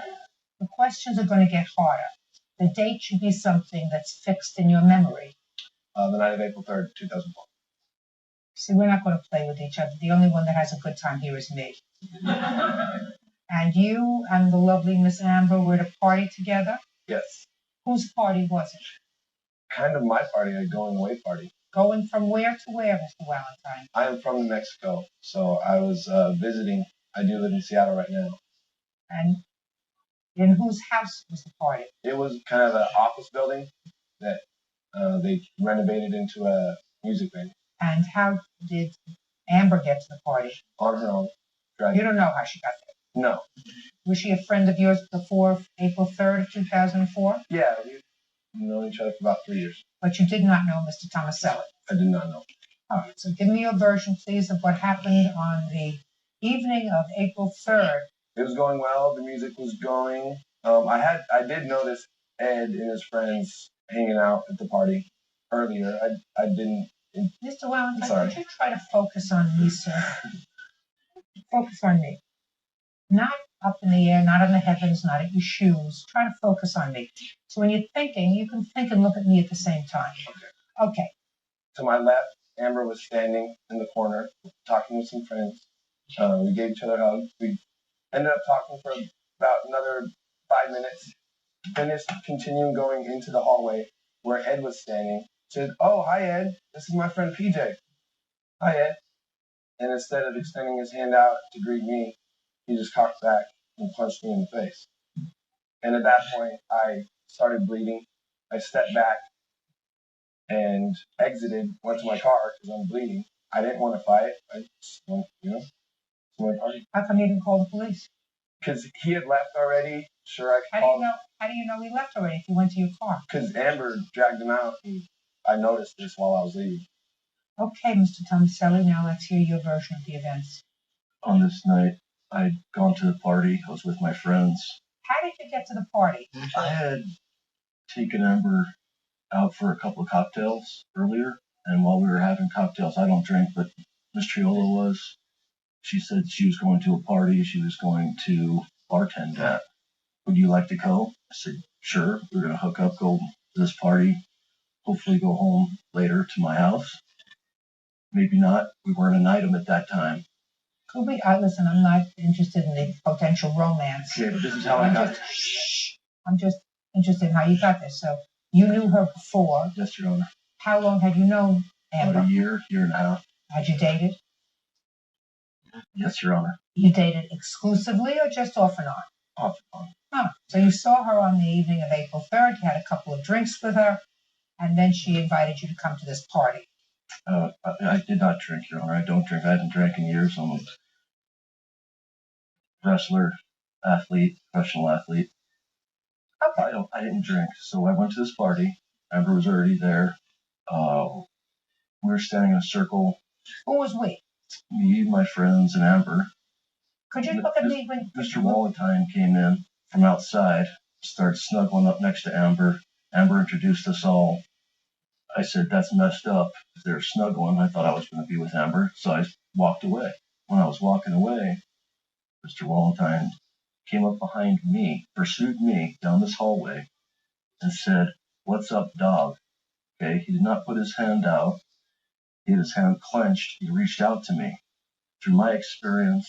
How did you see that, sir, if you were walking away and he was behind you? I was in the hallway where I turned around to see what was going on. I walked through the hallway. There was a lot of people. I turned around to see where my buddies were, and Mr. Valentine was behind me. Yes. He put his hand on my shoulder, said, what's up, dog? How did he put his hand on your shoulder? Reached out towards me. Touched your shoulder? Yes, Your Honor. Yes. At that time, I turned around and said, I'm not your dog. And yes, I did hit him. Through my experience and expertise, I know if someone comes up behind you and says, what's up, dog? He has bad intentions. A man this size has the potential of hurting me, so my size, very badly. All right, Amber. Front and center. You and Mrs. Tomaselli were out earlier that evening? Yes. Mr. Tomaselli did not drink? No. You got to the party? You went with him? No. You went in your own car? I believe so, yes. Try getting it more specific than that. Did Yeah, you go in I your drove. own car or did you go with Mr. Tomaselli? No, I drove. You met there? Yes. Why do I feel as if I'm telling this story by myself? These are not trick questions. They may get harder, but right now they're not trick questions, Amber. Do you understand? You were present at the time that Mr. Valentine was struck in the mouth? Yes. Tell me how that happened. Try looking at me when you tell me how that happened. We were talking, Patrick and I, and Mr. Tomaselli walked up and I said, hey Ed, how's it going? You know, I gave him a hug, told him hi. And I introduced him to PJ. And instead of them meeting each other, he just slapped him in the face. Why would he do that? Jealousy. He wasn't drunk or anything, right? No. He was clearly angry because he said, hey, that's messed up. Right, Mr. Tomaselli? Yes, Your Honor. Now, who are you? My name's Kyle McElroy. Kyle, you were there that day. I was there that day. And I know that you're dying to tell me your version of these events, aren't you, Kyle? I can't wait. Well, then just step up here, Kyle. Kyle, how old are you? I'm 21. How long have you known Mr. Tomaselli? I knew none of the parties that night. How'd you get to this party? Through a friend of mine. It's a Wednesday night kegger that, as far as I knew, it was like a deal that they had every Wednesday. Wednesday night, the West Wing is on. Why would anybody want to go to a kegger? So, would you like me to? Okay. Like he said, we were standing there talking. Amber, we were sitting there talking to Amber. This guy walked up. We were introduced. We were standing there. Then Ed got, frustrated. Decided to. Just a minute. I'm going to ask you to speculate. Why did Ed get frustrated? Well, like you say, the girl he thought he was coming to meet the party was canoodling. So. With somebody else. Yeah, exactly. Like I said, I saw Ed walking away. Like I kind of came up behind him and kind of turned his shoulder. What's up, dog? Ed said, I'm not your dog. Well, you just did something. You said, what's up, dog? And then you did something like extend your hand. But kind of, yeah, well. What does that mean? Well, like I said. Touched him on his shoulder. Right? Yeah. I took it as a threat, obviously. Punched the guy. And sit down. Thank you. Mr. Tomaselli, lawful young man, you are proficient in the martial arts? Yes, Your Honor. One of the things that they teach you, because I know I have grandchildren who take these martial art classes, is you're supposed to be able to control yourself, Mr. Tomaselli, right? It's all about control, right? Yes, Your Honor. I don't think you controlled yourself well that night, Mr. Tomaselli. I think you got very angry. You can't even make an excuse that you'd had something to drink, but you hurt him badly. And there was no aggression on his part, not even according to your witness. He was probably stupid drunk, but he's just sort of a big goof. Mr. Tomaselli, I want you to trust me. He's really just sort of a big goof. If you say so, Your Honor. Well, Mr. Tomaselli, he didn't come up behind you, spin you around, and punch you. He came up, put his hand on you, and said to you, "What's up, dog?" Now, I don't know what that means, and I may be out of things. My children are older than Officer Bird's children. Do you know what "what's up, dog" means? What does it mean? How you doing, man? How you doing? That's what it would seem to me to mean. What's up, dog? It's not necessarily a term of endearment, but it's not, choose your weapons. We're going to, we're going to jail. Not from my mouth, at least. Oh, you're just a big doughboy. He's you know what I mean? You know what I mean? Not a bad guy. Let me see your dental bills, Mr. Valentine. The first occurred is, for the infection. I got all puffed up and in pain. I couldn't sleep for 3 days. And, that I had to get antibiotics, painkillers, so I could finally sleep and go back to work. Which tooth was it? The tooth that's missing? Yeah. That one? You need an implant there? I still need to get my implant. I do a lot of things, but right now. Then you just said, what's your favorite thing? My favorite? Yeah. You do a lot of things, so tell me what your favorite. My what favorite your favorite is to sing and host people like parties. This is so painful. That's my favorite thing. But right now, I do have a painting business and a construction business that I work for. So I can do it. Can't put in an implant. I can. See what I mean? Mr. Tomaselli. Yes, Your Honor. You misjudged his intent. Put your hand down. He's a lover, not a fighter. Do you know what I mean? He didn't want to hurt you. And you overreacted because you were angry. And you have to pay for that. Judgment for the plaintiff in the amount of $5,000. That's all. Parties are excused. You may step out. Ed didn't tell the truth. I did not touch it. There's a tombstone, flying ruckus, left. I fell back, and that's all, and I walked out. Went down like everybody. Maybe he's been choked a couple times, can't really remember it quite straight. When they step up to the plate, like Hank Aaron has knocked him out of the park. And now the next case. Yes, case number 80 on the calendar in the matter of Lopez versus Malden. Parties have been sworn in. You may be seated. Have a seat. Miss Lopez, defendant, who is the mother of a former roommate of yours, Yes. stole your dog and her puppies, and you want to be compensated to the tune of $1,900. Yes. The defendant says that you neglected this dog, that she spent over $1,000 in vet bills putting the dog in a reasonable condition, and that she ultimately sold the puppy. We'll find out what you did with the dog. I understand that this was not the first time your dog had puppies, according to your complaint. Is that right? That's correct. What kind of a dog was it? It was a Chipu, half Chihuahua, half poodle. Where did you get the dog from? It was a Christmas gift to my daughter from her father for Christmas of 2002. How many litters have you had with this dog? This is the second one. Who did you breed her with? It was actually a situation where there was a dog, a poodle, that lived around my area.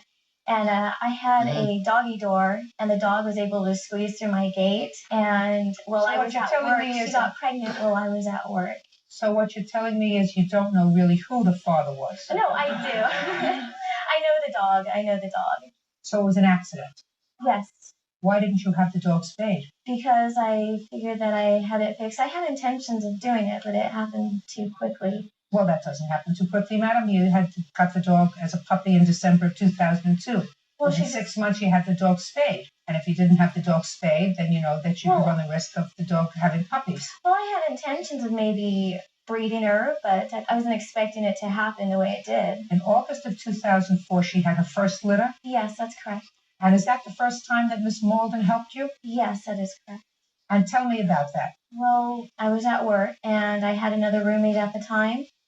And when she let me know that our dog Zoe was going to have puppies and that she didn't know what to do, so she contacted Christy to help her out. Well, you told me she called you at work. She called me, right, to tell me, and she called you at work, and what did you do, Miss Lopez? I was going to come home, and she's like, I was going to come home. She said that she knows Heather. Heather's mom is good with dogs, so she's going to call Heather's mother and see if she would help her out. So she... Why didn't you go home?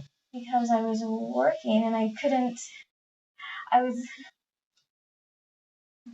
Because I had... My roommate told me that she was able to handle it, so I didn't go home. How many puppies were delivered in August 2004? There were 4. All born alive? Yes, all of them. All of them survived? Yes. Did you sell all 4? I sold 2. What happened to the other 2? The other 2 is a sad story. Well, let me hear. I'm interested in sad stories. 4 were born alive. You sold 2. What happened to the other 2? Okay, well, Let's get the story, please. Are the other 2 alive or dead? No, they died. When did they die? They died about 2 months after they were, or a month and a half after they were born. Were they in your custody when they died? They were. Had they been taken to a vet up until that time? The answer is yes or no. No. Okay. So now you have puppies that are 6 weeks old that you didn't know how to deliver. 2 of them died after they reached a month and a half old. So that was clearly your fault. It wasn't. What did they die from? Well, okay, again, I had to go to work, and it was hot. It was in the summer. So my air conditioner broke, and my dog, it was... Okay. It was really hot. My dog was... Okay.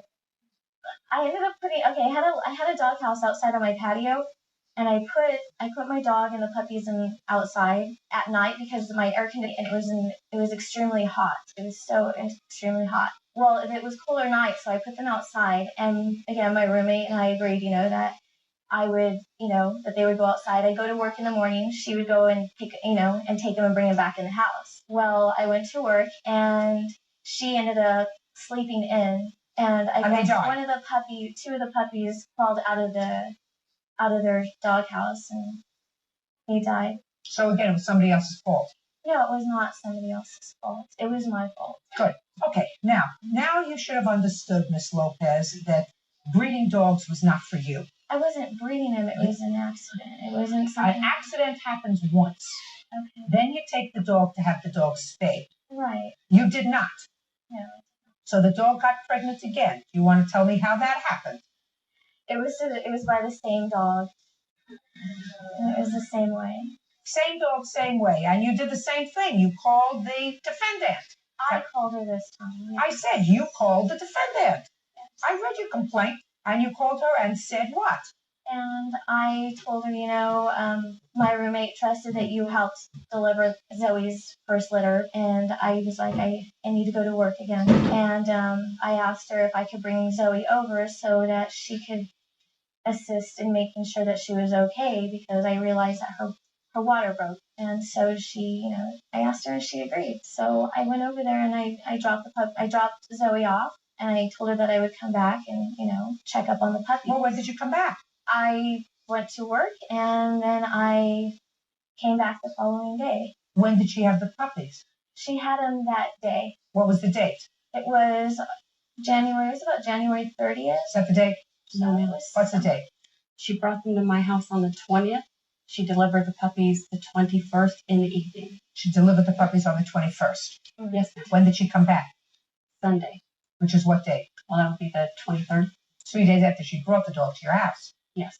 Okay. Now, Miss Lopez, between August of 2004, when your dog had the first litter, right, and January of 2005, how many vet visits did your dog have? She had 2 vet visits. You have the forms? I don't have those. What were the visits for? It was just a checkup.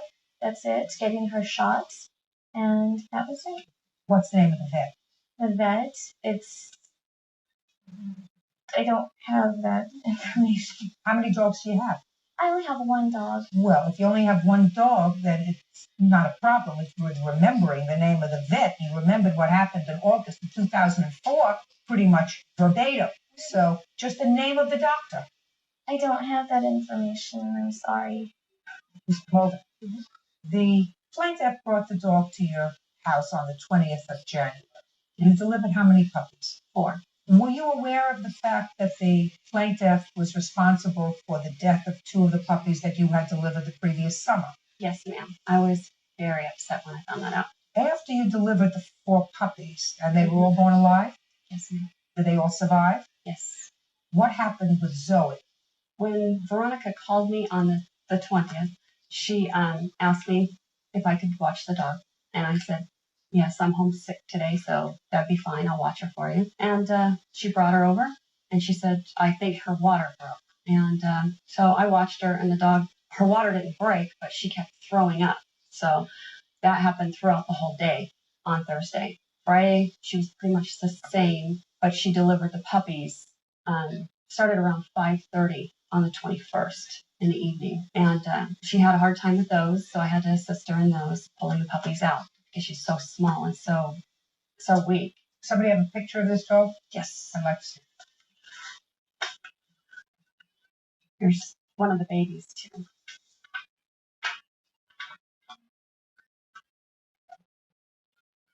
That was when the puppies were 3 weeks old. Okay. When did Zoe have to go to the vet? Well, Sunday, Zoe started having diarrhea in the evening.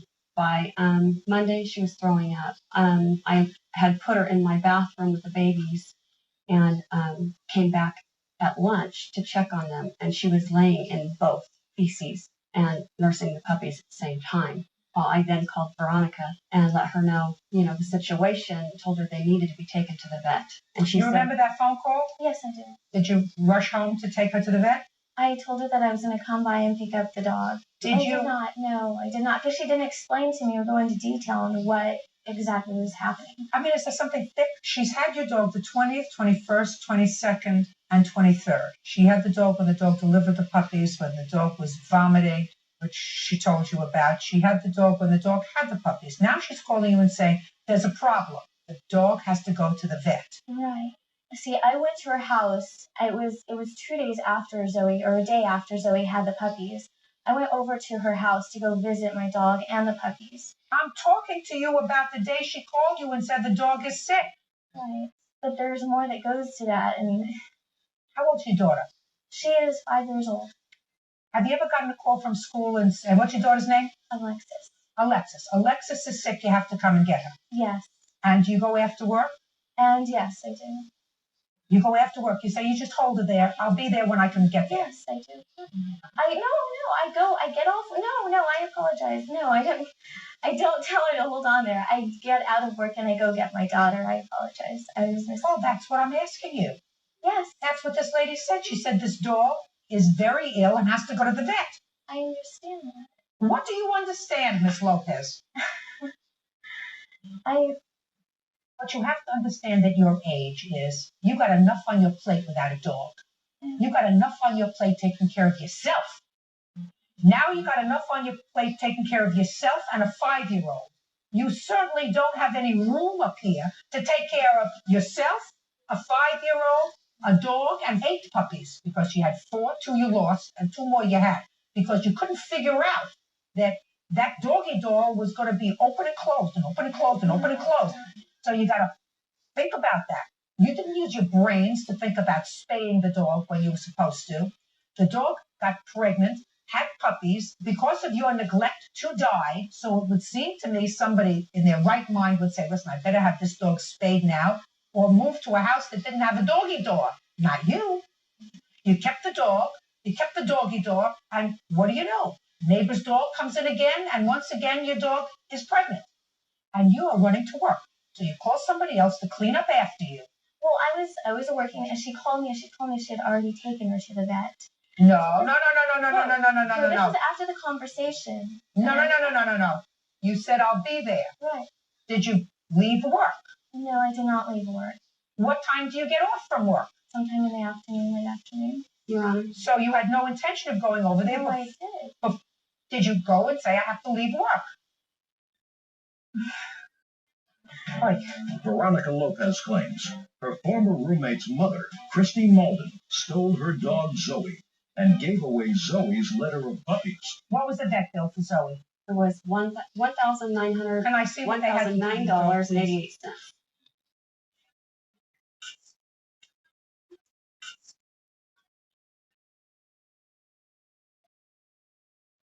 Those are the doctor's notes. They had to give your dog an IV catheter replacement, fluid therapy, fluid additives, plasma transfusion. She had to have a dog was hospitalized, spayed. The dog was severely malnutrition. A dog that is malnutrition doesn't have 4 healthy puppies. My dog was well loved. Two men may concern. Zoe is a 2-year-old female terrier. She had given birth 2 days prior. She had been vomiting throughout the day and was in a moribund state.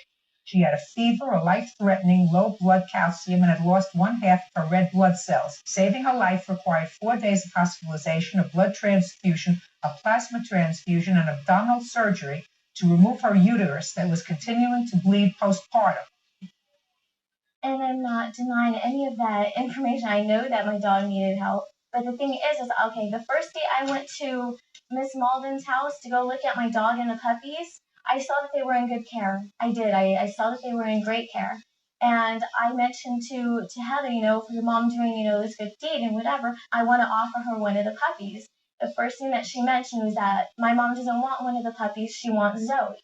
Well, because Zoe was the neglected one. Ms. Lopez, listen to me very carefully, madam. Yes. Did you pay her the $1,000 that she spent at the vet? No, because I didn't have $1,000. And that was. No, you didn't have $1,000. Where did she get $1,000 from? She didn't, and that's not. I told her okay. After she mentioned that, the next day, the following day, after I had the conversation with Miss Malden at work, she told me she was going to take her to the vet and I was going to go ahead and take care of it. I was going to take Zoe to the vet myself. A vet whose name you can't remember. Did you give her back the $1,000? She paid the bill. The answer is no. Yeah. Good. Where are the puppies? I sold them after they turned 6 weeks old. Okay. How much did you get for the puppies? I got $300 for 2 of them, $200 for 2 of them, and then I sold Zoe for $300. Who did you sell Zoe to? I don't know who they were. I did screen the homes, though. I don't know if I believe that. I don't. Really, I don't. I read the complaint. I read your answer. Mm-hmm. And I am, quite frankly, sympathetic with your position. Mm-hmm. But legally, you had no right to sell her dog. You understand that? Yes. She has no right to have a dog. This is correct. She doesn't know how to take care of them. Right. She's neglectful. She has a very full plate. Mm-hmm. And she has no right to act irresponsibly. Right. She caused the death of 2 puppies. She almost caused the death of Zoe because of her neglect, and she was perfectly happy to have somebody else pick up the slack for her. She is not a person who's responsible enough to have a pet. Right. But that doesn't give you the legal right to dispose of her dog. So the only thing that I have to come up with is, what are Miss Lopez's damages? Because for every lawsuit, there has to be damage. Yes, I've already decided that legally you had absolutely no right to dispose of her dog. Well, Your Honor. Don't say anything to me. Can I just... Miss Lopez, listen to me very carefully. I just told you that the defendant had absolutely no right to legally But to she was sell your already dog. trying to convince me to give up my dog. Absolutely. Because you have no right to have a dog. Listen, I just told you, there isn't enough up here to take care of yourself. You have yourself and you have a 5-year-old daughter. You have no right adding to your plate a helpless animal that requires somebody else to do a little thinking for it. Like spaying it so it doesn't become pregnant twice in 1 year, not taking puppies in out of the sun when it's 90 degrees outside. You need somebody else to think about taking care of them. You don't have that kind of time. I give you credit for working 2 jobs. I give you credit for being a single mom and taking care of a 5-year-old and working to take care of yourself. You have no right to have a dog. You don't have time. You don't have time to make that commitment. And the only thing is I have to figure out what your damages were. She took over your dog. She had, on $1 profit, she had $300 that she made, in addition to what she spent on your dogs at the vet. But she also took care of your dog and your puppies for 8 weeks, where you did zippo. No, I'm speaking. Zippo.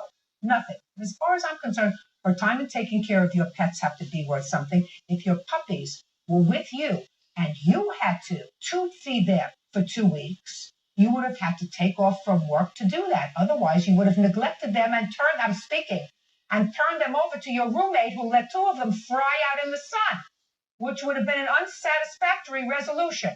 Judgment for the plaintiff in the amount of $1. That's all.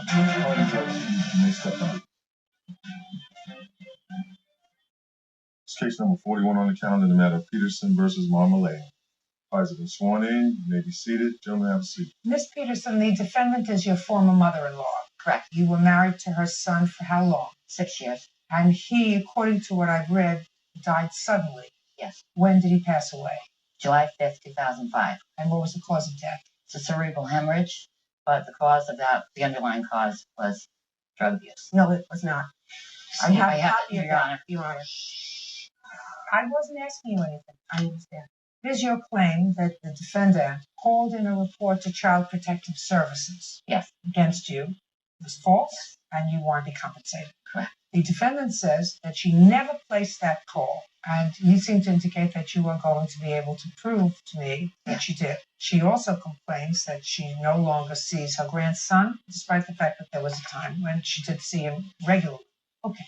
When did you find out that a call was placed to Child Protective Services? It was March of 2007. March 1st, actually. It was called in 228. 22807. Yes. And how did you find out that this call was placed? The worker put the note in my doorway. And asked you to call? Yes. And you did? Yes. Was there an investigation? Yes. Do you have the results of that investigation? Yes, I do.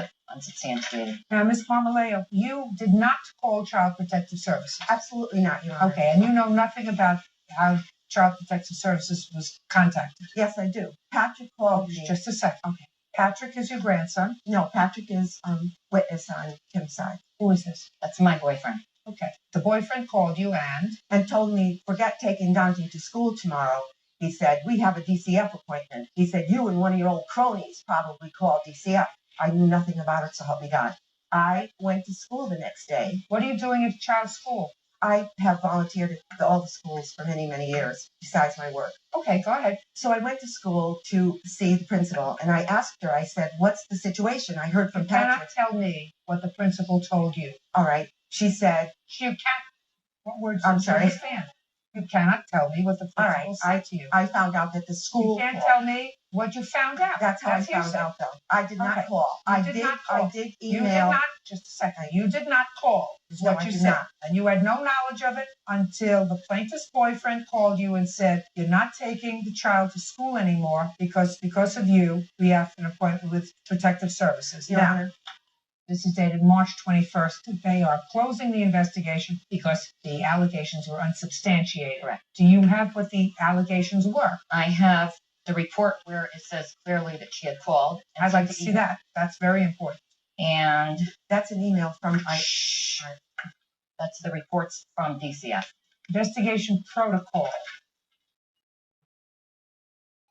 Well, it is perfectly clear that you called the worker. Absolutely. You're perfectly clear that you called the worker and made this report. I did not call DCF initially. I swear to you, I did not. I don't care whether you called initially. It says that you called them. Called March 2nd. After the fact, because I was being blamed by Patrick, and I wanted to be sure to clear myself. I also wanted to tell the We person at need DCF. help and quick. Yes. Before that woman takes the child away again. Absolutely. She had done that before. That has nothing to do with Dante you. was frightened to me. He cried twice. I swear to you, Your Honor. May I tell you the story? Just a second. First of all, you can't lie to me. I'm not lying. Well, you did.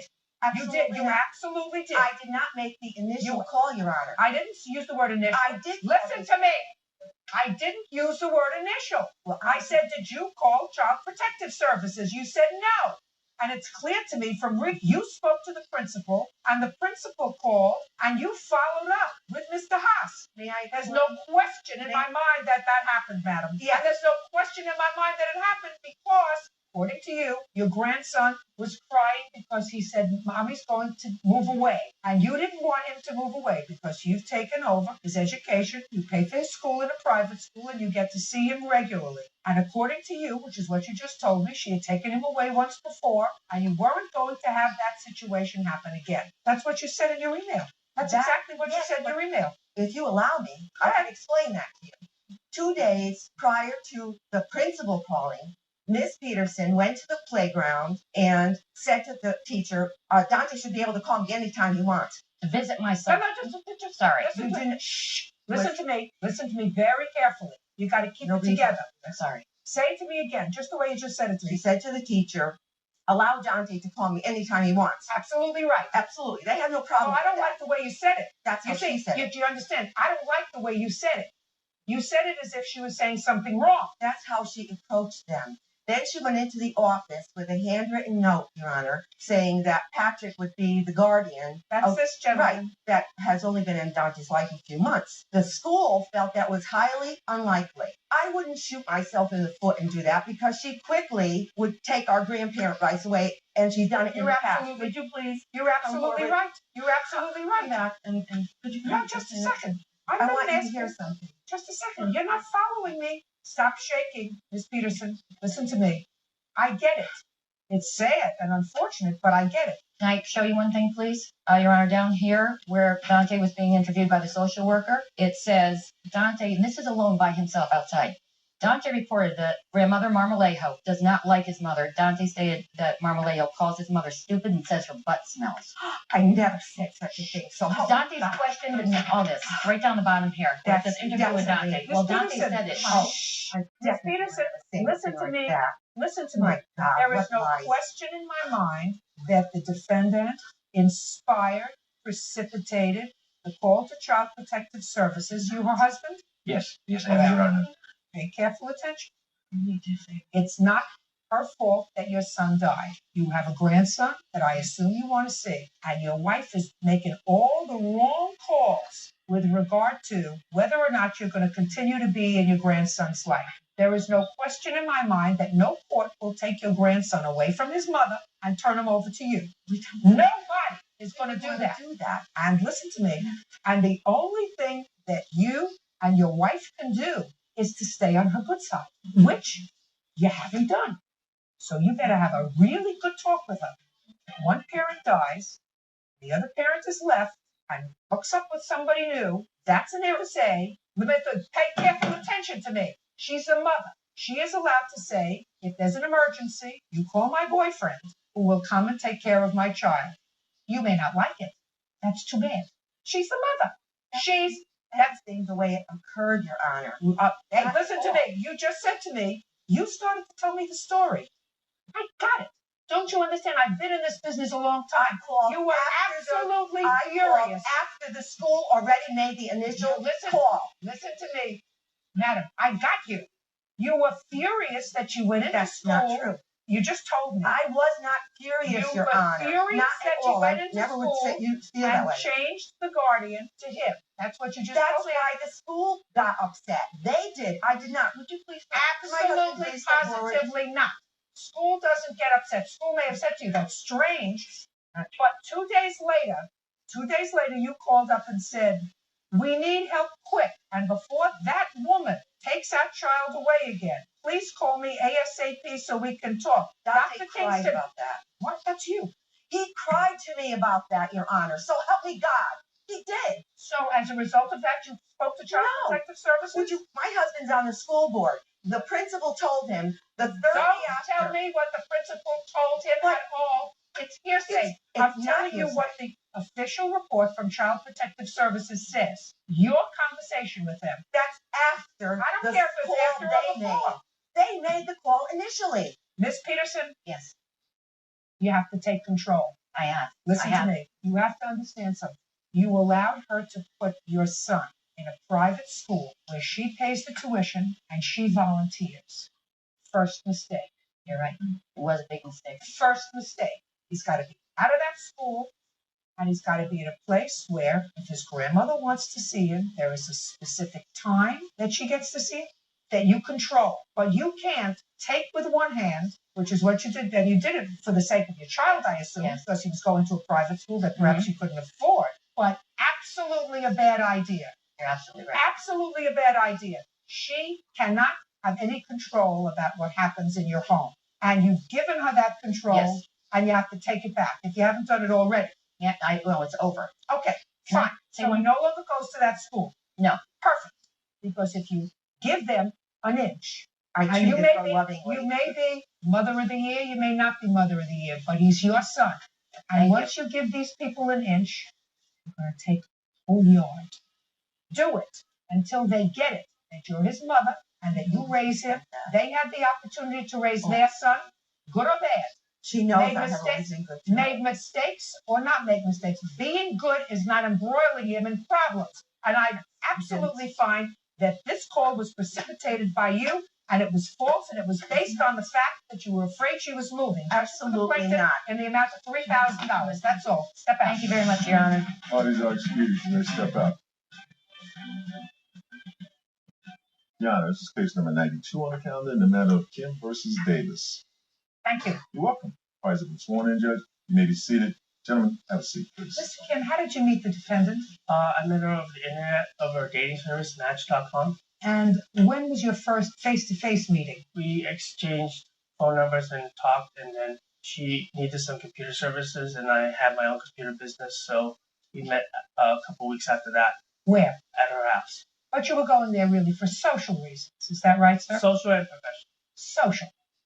Well, Don't listen, yes. Mr. Kim. Yes. Let's understand each other. I read your complaint very carefully. Okay. Your complaint alleges the following, sir. That she owes you for computer services that she agreed to pay you for. More importantly, according to you, she sort of conned you into renting a car for her for a day. And she kept the car for a couple of weeks. And you want her to pay the cost of the car. Ms. Davis says that you were a very generous fellow, fixed her computer because you were a nice guy and you were interested in her. And you rented her a car when she took advantage of you, right? I take advantage of him. No.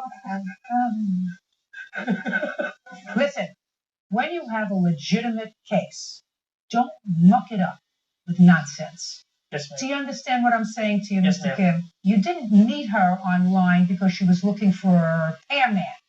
No, she wasn't. You met her online through a dating service because you were looking for a date.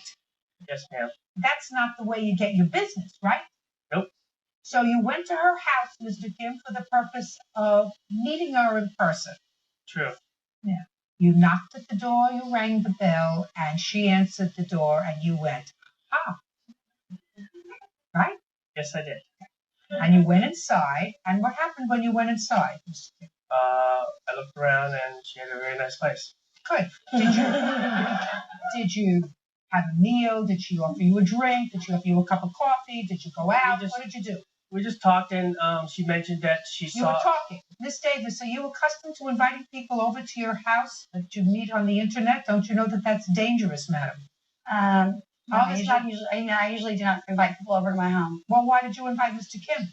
Well, we had chatted online several times and talked on the phone several times before we finally connected, and I felt it was safe. He told me he had a computer business. I did do a search online, and I did see his business online, so it wasn't like I was inviting some axe murderer over to my house. Well, you don't know that. He may have been an axe murderer with a computer business. Could have been. Did you go out or did he stay in your house? He stayed in my house. For how long? Probably about 2 hours. What were you doing in the house for 2 hours? He was fixing my computer and then hooking up my wireless. Did you ever see him again? The second time when he rented me the car. When did he come to your house and fix the computer? I think it was January. November. November. Mr. Kim, what date did you go to? November 5th, 2005. Okay. Now, she said you were there for a couple of hours. You worked on her computer. When you left, Mr. Kim, can I see a copy of the bill you left her for the repairs of her computer? Thank you.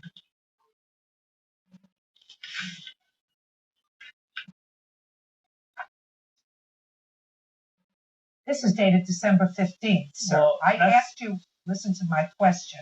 Yes, my question was a very specific one, Mr. Kim. Yes, ma'am. I want to see a copy of the bill you left for Miss Davis on November the 5th. And the answer is, Mr. Kim, you did not leave her a bill. That's true. You generated a bill on December 15th, right? Right. Was that before or after you rented a car for her? That was before. When did you rent the car for her? November 9th to the 17th. Listen to my question very carefully, Mr. Kim. I said to you, did you generate this bill before or after you rented the car for her? It's after. Right.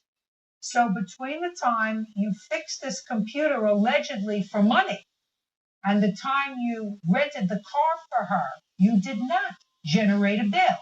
No, ma'am. How long have you been in the computer business, Mr. Kim? About 5 or 6 years. When you fix a computer, sir, do you generate a bill within the first day, 2 days, 3 days? Right after I finish the job. So now, Mr. Kim, I'm giving you back this bill. Okay. Is this a friend of yours, sir? Yes, ma'am. He's going to tell you what you can do with it. Okay. So let's just forget about the computer part of this bill. Okay. Let's deal with what I consider the potential legitimate case that we have here, which is the fact that Miss Davis took advantage of your generosity when you offered to rent a car for her for a day. Now, how did this car business come about, Mr. Kim? She explained that she needed a car to see a friend of hers in Oakland, and I said that I would rent it for her. Why? Because her credit was bad. She told you that? Yes. I didn't say my credit was bad. My credit cards were maxed out. Okay. Who's in Oakland? My ex-boyfriend. Was he an ex-boyfriend then? Yes. So what were you going to visit him for? He had surgery on his ankle. This isn't the ex-boyfriend. No. Who is this? Thomas Greenwood. He's my friend. He has a car. Yeah. He was a witness to. I didn't catch it, but I caught that one. Listen to me. She called and said she needed a car for a day, so you agreed to rent a car for her for a day. What happened, Mr. Kim? She promised that she would return it, paying for the amount for the rent the next day, and that was what we agreed upon. What date did you go to Oakland? The 8th or the 9th of November. So I saw my friend, and I stayed there for a couple of days, and then I came back to my house, and then back to the Bay Area again a few more times. And then all of a sudden, the police showed up at my house.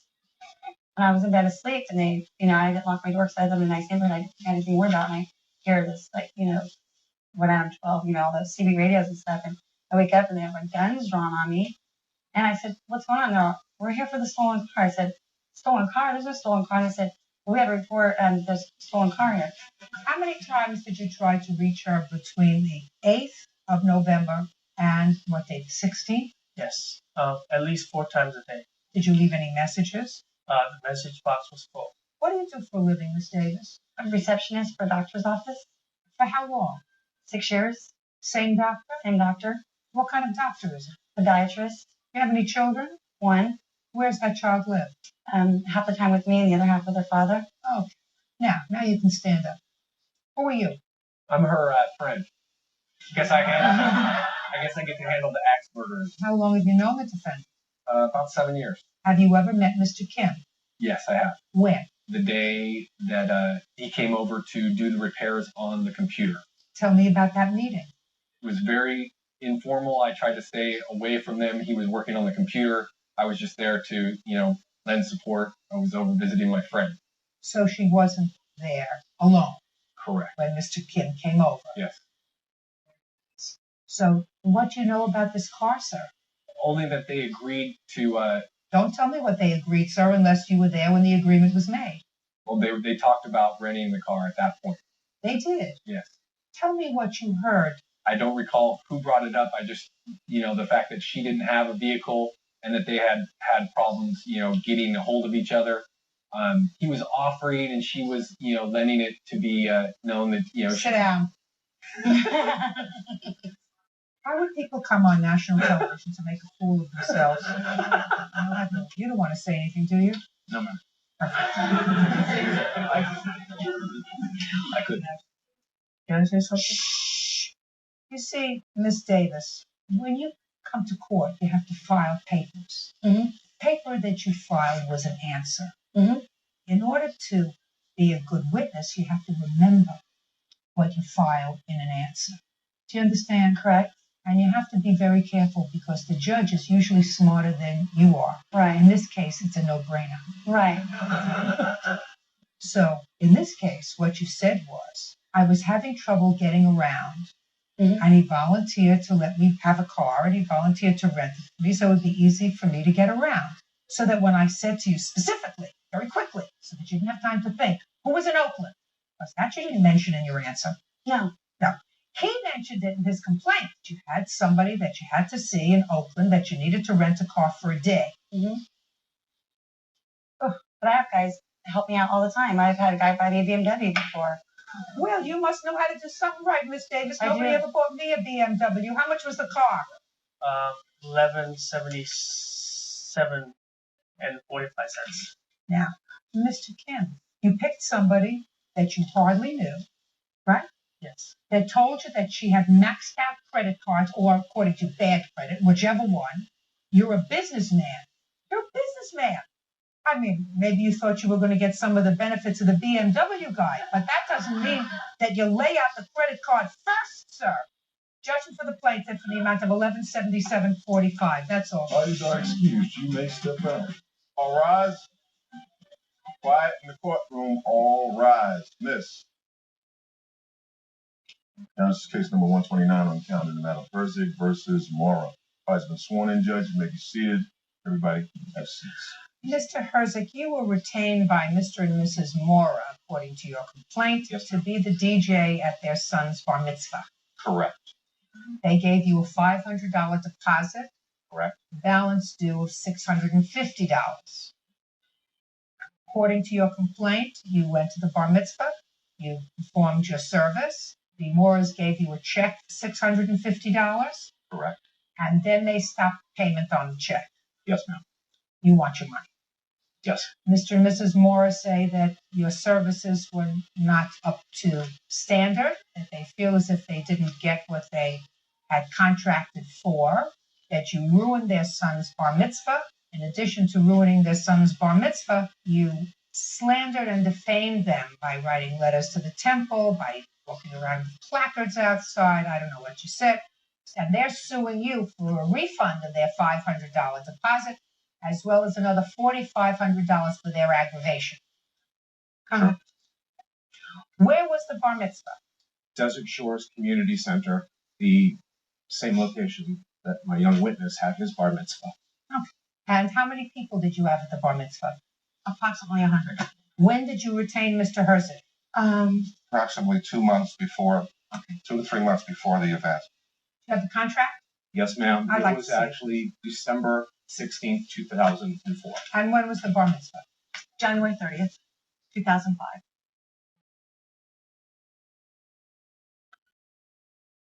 Okay.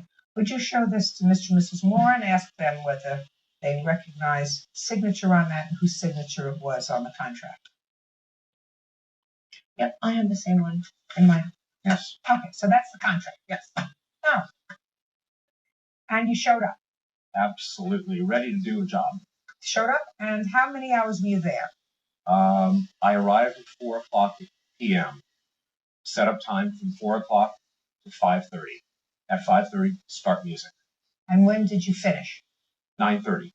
Between 5:30 and 9:30, did anyone approach you and indicate that they were dissatisfied with what was going on? Ms. Moore came up and said, "I'm unhappy the music being played right now was during the dinner time."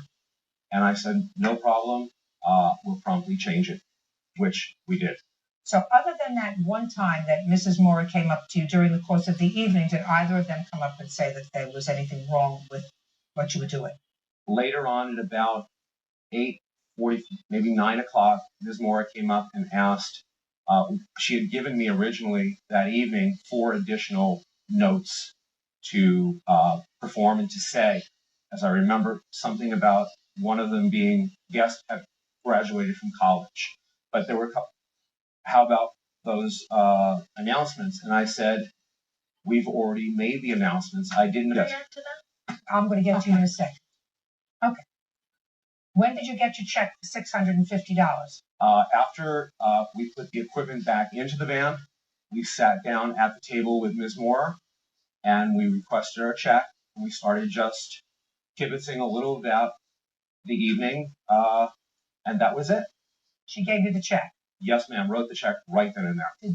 Did she say at that point anything to you about your service that evening? Word zero. Okay. Don't tell me what he's going to tell me. Okay. You say word zero. Word zero. Okay, who's going to speak? I'd like to say. Okay. When I originally hired Alan to be my DJ, I had interviewed a few DJs. And one mentioned that he was going to have a disco ball for lighting, which, I would like for my son to have something special. And he said, "Oh, that's outdated. I have sophisticating lighting. I have speakers that blink, and I have, and I was excited because I thought, wow, I'm going to have that. That was not at the party. That's what initially, after I watched the tape of the bar mitzvah, or it was even before that, I said to my husband, was there lighting? And there was no lighting. The montage that he made for me, that he was professionally supposed to do. I don't know what, could you stop? A montage. The montage of a video montage that he supplied a projection screen that he told me he was going to add magic to. I scanned all the pictures at home on my computer and handed him a disc. He just added music to it, and he told me he was going to spin the pictures and do his magic to my pictures. And I have a copy of that here that I'd like you to see. That within the first 4 pictures, there was a slag in between the pictures. As a professional, after making a tape of this sort, he should have viewed it before he showed it to my guests. There was a slag, and everybody thought the tape was over after the first 4 pictures. The sound system was inadequate. We had music cues for people as they were to come out and be introduced that never went off. We didn't know he was going to have a 12-year-old child as his DJ training him at our bar mitzvah. Okay, I'm sorry. He said he would bring an assistant. We didn't know it would be a young child that he would be given on-the-job training during our affair. Son throughout I have it on tape also. That was quite embarrassing for us, and our guests couldn't believe it. We had certain music that he left at home. My father was an entertainer who had passed, and I wanted my family to hear my father's music while we're eating. I brought the tape. He didn't even bring it to the bar mitzvah. He had to call his wife to bring the tape to the bar mitzvah. Did she bring it? She brought it, but it was stressful for me. Now you've told me the story. Some of it. Shh. Now you've told me the story, and now I'd like to know why you gave him a check for $650 at the end of the evening. My husband wrote First of all, he's not telling the truth. I'm the one that gave him the check, not my wife. I don't care who gave him the check. You gave him the check. He came over. He said, it's time to settle up. We still had guests around. I didn't want to cause a scene. It was a very big day, a lot of excitement. Took out my checkbook. I wrote him the check just to get it over with. And we went home and discussed it. And we got several complaints from guests. People called us. They emailed us. They told us the next day or two how awful things were. I want to see those emails. I want, just a second, listen to me very carefully, Mr. Mora. I want to see the emails from your guests telling you how awful the bar mitzvah was. I have. Okay. I'd like to see them. Okay. Get those letters. Those are some letters, but I want you to read. I want to see a letter. I just want to see an email.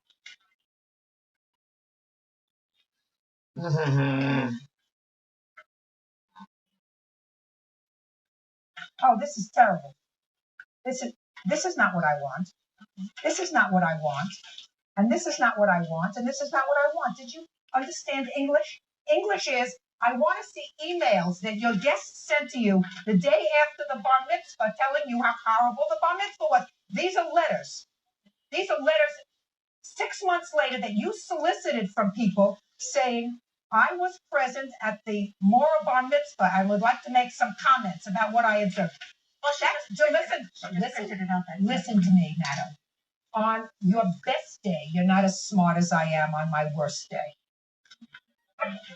What I want to see is a guest at a bar mitzvah, because I've been to more bar mitzvahs in my day than you have, and I've made more. I have never had a guest that wrote me a letter or sent me an email telling me how horrible the function was because of the DJ. So when you said to me, I got emails the next day telling me how horrible the function was. I didn't say that's not true. That's not true. No guest at a Jewish bar mitzvah tells their host and hostess what a terrible time they had. Now, solicited, you can get letters from people telling you that they thought that the DJ was awful. Call the guest and say, I'm going to court, and I want you to tell me, or I'm having a discussion or a dispute with it. Put your hand down. You tell me one Bubba Meiser. You know what that means? Yes. Good. You tell me one Bubba Meiser, I find everything else that you say suspect. So that's a grandma story. Oh, I know. That's a Bubba Meiser grandma story. It means it's an untruth. It means what grandmas tell, and they tend to fabricate. So nobody wrote you the next day, or 2 days later, or 3 days later, what a terrible time they had at your son's bar mitzvah because of the music. Your Honor, excuse me. Don't speak to me yet. So the answer to the question is, you gave him a check the day of the bar mitzvah because you didn't want to create a scene at the bar mitzvah. And then you were talking amongst yourselves. Not because you got emails from anybody the next day, because that's a lie, or the day after that, and you decided to stop payment on the check, right? Right. Now, after you stopped payment on the check, Mr. Herzig called you. Right. When you called him, what did Mr. Mora tell you? My wife was unhappy with your performance. And we are not paying you, and we don't want to hear from you again. We've dusted our hands of you. Was that the end of the conversation? Yes, ma'am. Did you have any subsequent conversation with him? I tried to. So what did you do, Mr. Herzig? Because that's the second part of their complaint for which they want 40. I sent them, eventually I sent them an email. I left messages. I'm not talking about what you sent to them. They are complaining that you slandered them. I sent them an email. That was the slander. He wrote letters to all the religious leaders in the community with this case. You have copies of the letters? And just a second. Do you have copies of the letters that he sent? I have one copy with CC's underneath. Fine, I'd like to see it. This was registered to me. Okay. He also sent a letter to the owner of the Israelite, which is a Jewish paper here in Las Vegas.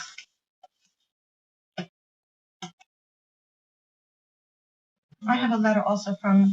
He carried a picket sign in front of our school, and religious school. Just a second. Is this what you're talking about? This? He sent that whole package. Just a second. Yes. He sent that to Mike, the owner? Okay. And it says, how about a headline like Bonnie and Paul Morris stiff their MC DJ? Yes. Well, that's what you did. Okay. That's what you did. Okay. I don't think that you should be telling You wrote him a check. the newspaper that. You listen to me. You wrote him a check, and then you stopped payment on the check. That means he got stiff. Disc jockey Alan Herzig claims client Bonnie Moore owes for services rendered. Bonnie is countersuing, claiming Alan slandered her. Mr. Herzig says in this letter that he spent substantial time in your house helping you get the pictures scanned. Is that true? He agreed that I told him I just bought the scanner. He agreed to come over and do that. But he just showed me how to do it. I already knew. Listen to me. The answer is he came over to your house, which is not contained in this contract, to help you scan the pictures into a scanner. Not contained in here. He did it because he was being. Yes, he was. Very nice to do that. Although his price was outrageous to begin with. Anyway. Mrs. Herzog, that's an untruth. He was charging you $1,150 to perform at your event, which included this montage of pictures. And if you're telling me that that's an outrageous price, you should have hired somebody else. I'm telling you, it's not an outrageous price. Okay. Well, and I'm still trying to find slander worth slander at all. I don't think any of my business should be brought to the attention of my 4 rabbis. He sent it to in the newspaper. Doc, listen, what you think is one thing. He could have been a nice person and not sent it to anybody else. But he chose not to do that. That's not action. Going to the school at checkout time with a poster that says I owe him money, and I have a letter here from the receptionist. Listen to me. Did you want to He has a right. I'm not looking at a letter. He has a right to do that. You do owe him money. That's not libelous. That's something that's untrue. You do owe him money. Okay. I believe he did a job. I think it was inferior. Just a second. Then you don't use him again. Let us say that you go out for a meal, Mrs. Mora, with your husband and your family, and you go to a new restaurant, and you eat at the restaurant. You finish everything on your plate, and you get back in your car that evening, and you say, you know, they advertise this restaurant as having the best ribs in town. And the truth is, I don't like those ribs as well as I like the rib guy at the end of the street. So I played my credit card, and I'm going to cancel my credit card, despite the fact that I ate the ribs, paid the bill, and I didn't like the way the waiter spoke to me, so I'm going to cancel that. Do you think you get very far, Mrs. Mora? 0. So if you don't like the restaurant, the next time you're going out for dinner, go someplace else. It's not as if Mr. Herzig didn't show up. It's not as if you got somebody else to play instead of him. You allowed him to start at 5:30, finish at 9:30. I am absolutely 100% positive that people clapped to the music, danced if they danced to the music. They didn't. Were on the dance floor. Maybe not everybody.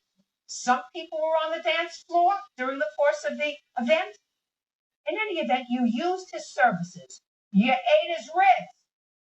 When you stopped payment on his check, you had no right to do that. You stiffed him. You stole his money. And then you said, you don't like it? Sue me. Which is what he's doing. He wanted to embarrass you. I assumed he embarrassed you. That's too bad. What he was saying is true. He's allowed to embarrass you. Do you have anything else you want to say? Yes, how about he promised me the lighting system, the sound system was bad. I have on tape. No, madam, I want you to take a look at your contract. And I want you to show me in your contract where it's in the contract. No, listen to me. That's what you are bound by. Okay. The 4 corners of the contract. I want you to show me, Miss Mora, in the contract where it says that he's going to supply you with a lighting system. Well, how about the sound system here? Listen to me. I said, show me in the contract, in the 4 corners of the contract, where he says he's going to supply you with a lighting system. That was my mistake, not having him write it, I guess. You're absolutely right. What kind of business are you in, sir? Hotel. What kind of business in the hotel? Casino. What do you do in the casino? I'm a department manager. You know about contracts? A little bit. Good. You have to explain that to your wife, sir. Anything that's within the four corners of the contract or what courts consider if you sue. If you said to me he didn't show up until 7 o'clock, and I find that he didn't show up until 7 o'clock, that means he gets docked. The fact that you didn't like the ribs is, as we say in French. Next time you have another bar mitzvah that you're planning, don't use Mr. Herzl. He doesn't want you to use him. They owe you $650. Yes, ma'am. Judgment for the plaintiff and your counterclaims dismissed. That's all. Thank you. What is that excuse? You may step out. Now it's case number 110 on the calendar, the matter of Benson versus Naylor. Parties have been sworn in, Judge. You may be seated. Mrs. Benson, this is your son, Mr. and Mrs. Naylor, your son, and it is your claim, Miss Benson, that the defendant's son defrauded your son out of a couple of $100. That's correct. By some sort of scam with your son's ATM card. Mr. and Mrs. Naylor say that this was not a scam by their son, but sort of a thing that both boys did because they wanted some money, and your son is just not prepared to fess up that he was complicit in this little scam. So he's blamed their son. Okay? So why don't the parents sit down for a second because they weren't there, they don't know what happened. The only two people that know what happened are these two people who are standing in front of me. Your first name is what? Tomas. And yours? Daniel. Daniel, how long have you and Tomas been friends? For a couple of years now. So why don't you tell me, Tomas, your version of what happened and when it happened? All right. This situation all started on January 23rd of this year when I had lent Mr. Tingen $40 from my own bank account. Where were you when he asked you for the money? I was at home. And where was the money? It was in my bank account. And where was he? At his house, I'm presuming. Well, how did he contact you, sir? Yeah, he called me. He called me from his house. And said what? He said he needed $20. The first time. There's two transactions here. One earlier in the evening and then one later. And Look at me, sir. I'm trying to collect myself. I'm very nervous. He called you once and said, I need $20, not 40. It's 40. He asked me for 40 altogether. The first time he said he needed money for... Mr. Benson, you're tripping all over yourself, sir. Look at me. You're tripping all over yourself, Tomas. I'm very sorry. I'm very nervous. Get unnervous, Mr. Benson. It's very hard. Sorry. He called you in your house on January 23rd and said, I need... $20 first. You said... Okay. I didn't ask him what he needed it for. I didn't ask you, and then what did you do? Did you say, I'll meet you at my bank? Come over. Yeah. I said I'd meet him halfway there. Like, there's a street that we meet at, and then we head to my bank. So you went to your bank on January 23rd and took out $20. Yeah, there's $20 first. And you gave it to him? Yeah. Okay. Go ahead. And then he called me later that evening. And just a minute. Then he went home and you went home? Yeah. We went home. Go ahead. And then he called me later that evening saying he needed another $20. And so I said, all right, but that's kind of a lot of money that I'm lending to you. Could you pay me interest on it or something? And he agreed $10 interest, which would make it $50. And that was our agreement. And the way he was going to pay me back was getting a check from his grandma with an amount of $250 later that week. He was supposed to be getting this check. So then we agreed that I would cash this check through my bank. Then afterwards, I waited for... Look at me. Don't look there. I'm sorry. So then I was going to wait for a call from him. And then I finally got the call on February 2nd, Wednesday. And he said that he finally got his check from his grandma. And we'd met up and we headed to my bank. And I looked at the check and it was an amount of $250.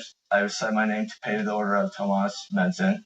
I have all this information right here. I have all this evidence. I didn't ask you for anything. I asked you to tell me the story. All right. We headed to my bank. I had looked at the check, seen that it was in the right amount. You told me about that already. Yeah. And then I put it in the envelope, put it on the ledge, grabbed my wallet to get my bank card out to the bank, put it in the machine, typed in the amount, $250 deposit, and sometime between that time, I believe that he had switched the envelope. He took an envelope with a check in it. And don't tell me what you believe, sir. I'm not interested in what you believe. All right. I'm not interested in what you believe. But yeah, I put it on the ledge. I typed in that I would deposit it. You told me that already. Yeah, no, I'm telling you. Don't tell me again. I have a very good memory. I put the envelope into the bank, and then I withdrew $200 from my own account, and I gave it to him then because I thought the $50 was supposed to be mine, and then I'd give him $200 out of my own bank to make it even. And then afterwards, we just parted ways. Subsequently, you advised them that they had no envelope, they had no check, they had no nothing, and your bank account became overdrawn. Is that right? No, I had money in my account. Okay, but you were advised then that the account never was credited with $250 in that check. Is that right? Yeah. Okay, good. So you thought that was a big scam. Mr. Benson, after you gave him the $200 in cash, where did you go? Back to my house. Where did he go? I'm not very sure. Okay, go. Let's start with January 23rd with the two $20 bills. That's not true. He never loaned me $20 two times. That's not true at all. Okay. Statement here. You don't have a bank statement showing that you lent him $20 twice. You have a bank statement that they withdrew $20. Two withdrawals for the amount of $20. No, he says you never lent him any money. Well, That's I can what it show you says. my bank statements here. They show there's 2 transactions on that day. I believe that there were 2 transactions on that day, sir. But you have no proof. I believe that there were 2 transactions on January 23rd. There is absolutely nothing to suggest that those 2 transactions had anything to do with him, other than your testimony. Is that right? Is that right? I guess yes. Go ahead. Okay, on January 27th, when he did pull up the $200, we both split the $200 with that. I was supposed to, in interest, I was supposed to give him $50 later for it. Just a second. You're getting ahead of yourself, Daniel. On the 27th, what happened? Okay, me and Thomas met up. We had an idea. We were going to go deposit a slip with no check in it. We both knew what Just a second. On the deposit a slip? Yes. Just a deposit slip? Yes. Whose idea was this? It was both of ours. So you were going to put in just a deposit slip with no check. Yes.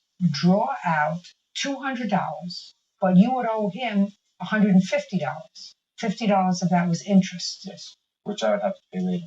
What made you and the defendant get together with this little scheme? Because we wanted money to go out and party that night. What night? That night that we did it. I'm not quite sure what day. It was February 2nd, I guess. Did you go out afterwards? Yes. The 2 of you? Yes. Where did you go? Just to people's houses and stuff. Well, what'd you need money for? To buy stuff. Drugs? No, not drugs. What? Alcohol. Did you go to mutual friends' houses? Look at me. Did you go to mutual friends' houses? Yes and no. What do you mean yes and no? Well, I didn't know. We went over to somebody else's house. I didn't know. We went over to one of my buddy's house that we both knew. What's his name? Josh. Your Honor, I was barred from the premises of Cherry Park Apartments, so I could not go over to Joshua's Why were you barred from there? Because of an incident with my brother. No, he got kicked out because they found out that he was dealing. Dealing what? Drugs. No, I've actually been barred because I had a fight with my older brother who also lived in the apartments. Tomas, something doesn't make sense. It's usually not true. What is it that doesn't make sense? Your slick story. At first, when this scam was discovered, what did you tell your parents? I didn't tell them anything about it. At first, I just thought that the less they knew. I knew I did something wrong. I didn't really want to fess up to it at the time, but now I think it's the right time. I shouldn't be blamed for everything. We did it 50-50. I'm admitting that we both did it and it was wrong, but I don't want to be the only one to blame. Okay. And another thing here. Is that a police report? Oh, yes, it is. Can I see it, please? And here's the case suit, which I'll show you both of them.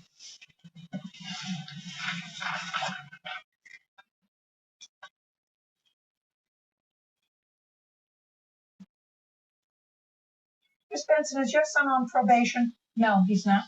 Have he been? No. You hesitated there for a moment. He is going to a LifeWorks program that he's going because he had a drug and alcohol problem. When did he start it? You can stand up now. He started, I think, in January of this year, I believe it was. Miss Benson, when did you find out about this money? Right after the incident happened. Tell me about how you found out about it. I had found out because Thomas had gotten a letter in the mail saying that there wasn't a check in the envelope. And so he had come to me and told me he was very furious. And then he had made contact with the bank to find out what happened. He wanted an investigation. So the first you found out about it was when your son came to you. Yes. And showed you what? show me the letter you got from the bank. Which is right here. Yeah, I believe that there was nothing in the envelope. And I would have no reason to put a fake deposit slip in there because I had money in the bank already. If I really wanted to party, I can just pull money out of my bank and it'd be no problem. Who handles this account for him? He does. How old was he when you let him start to take care of his money? He started working when he was about 15, and he's really good with his money, very tight-fisted, and that's what I don't understand. Well, he's not so tight-fisted if he was using some of his money for illegal things. That is true. Yeah, that's. However, I mean, when this incident happened, there would be no reason for him to put a fake deposit slip in there. If he already had money in there, all he had to do was just go out and pull it out. That's true. And they cut. That's the only thing that I find troubling. Stand up. The only thing that I find troubling, quite frankly, is if this was his mother's bank account or one that was a joint bank account, and they had, in fact, defrauded his mother of the money, right? I could understand he would stick to his story. But this was his money. If he was going to take money out of that account to split to go partying, he can do that. Yeah, we're not denying the whole story. I'm saying the whole thing sounds fishy to me. Well, it does sound fishy to me. But the question that I have to ask myself, why would Mr. Benson get this letter from the bank on February 2nd that says there was no check in this deposit envelope and take it to show his mother? I have no idea. That doesn't make sense. It doesn't make sense to me. Because if what he wanted to do was take out $200 and go partying with his friends, he would have done that. So why would he do this? I have no idea. Can you think of a reason? Well, we weren't exactly both sober at the time either. We were the influence of alcohol too. You were? Yes. If you were under the influence of alcohol, why would he make up this story about a check and an envelope? Where had you been drinking? Well, we just walking around and stuff around town. We hadn't been drinking. I wasn't drinking at all. Well, first, when this whole thing started, they did come over to our house, and I was in the other room, and my husband was asking Thomas about this check, and he said that there was a check. My husband asked, okay, what was the color of it? Do you remember whose name was on it? What is the extra $50 for? And he said he was charging him $50 for cashing a check. And my husband asked him $50 for cashing a check. I'm not, if these boys both did something, I didn't have a problem of paying the money back. I just wanted to come down to the bottom of the truth. And that's why I feel like we're here today. Well, as I said to you, my problem is, why would he go to his mother? Exactly. If he was complicit in this incident, I have no idea. It doesn't make sense. It doesn't. And if it doesn't make sense, it's usually not true. The bank says there was no check enclosed as a result. We've debited your account. Due to the nature of this transaction, we have disabled your ATM card to ensure that nobody is going to use it, but you can get another ATM card. Actually, they would not reissue me a card. They cut it up right there. Yeah. And they won't give you another one? No. They were very sorry they had to do it And I was because he had built very a report embarrassed with and them. humiliated because I would never defraud my bank. I knew everybody there very well, and I was very responsible with my money. I budgeted very well. Well, that's not true. You bought some drugs with your money. Every now and then. What? Every now and then, but... Right. So that's not 100% accurate, right? Well, compared to other people my age, I believe. Because a lot of people my age don't have bank accounts. Don't have as much money as I did. Miss Benson, he's very slick. He really is. He's very slick. I'm not sure, and I'm not convinced. Well, I don't think he would have gone through all this trouble. Yeah. I mean, Unless making a police report. He just gave me a reason. When did they cut up your bank card? A few days after I received that letter, though. Few days. Just listen to me carefully. When did you make a police report? It was April 3rd or 4th. After they cut up your bank card. Yeah. April 3rd. It was after they cut up my bank card. Oh, that's a reason. That's a reason. We tried to contact them. We were told by the officer that took the report to contact the family that it was a civil matter, and our phone number was blocked. I don't care. That's not what we're talking about here. We're talking about whether your son was aware of the fact that there was nothing in this deposit slip that the two boys brought to the bank in order I did not know that. Listen! That's my job to figure out. He gave me a perfectly cogent story. You did not give me a perfectly cogent story. I'm still not comfortable that you were actually part of it. But I'm not comfortable enough, quite frankly, Mr. Benson, with your story of $20 here and $20 there, and another $10 in interest, making it $50. I don't know what it was about. Maybe it was drug money. Maybe he was selling you something. Who knows? I'm not comfortable with your whole story. I'm also not comfortable with saying to you that you were part of this scheme. That's not what I have to determine today. What I have to determine today is whether or not they're going to pay you either all or half of what came out of your bank. And since what you're asking me for is to make a determination that the nailers owe you $250, I'm not prepared to do that because I'm not totally comfortable with your story. What? It's 200, not 250. Thank you for correcting me, sir. What difference does it make? That's correct. What difference does it make? Right. My son had also asked. So there's no further issue. I'm not prepared to rule that you are entitled to $200 from the defendant because I'm not totally comfortable with your story, Tomas. All right. Can I show you some emails that I'd sent him beginning March 27th? No, show me emails that he sent to you. Well, they're answering him right here. Does he acknowledge that he owes you the money? Yeah. Let me take a look at it. Again, March. Animal.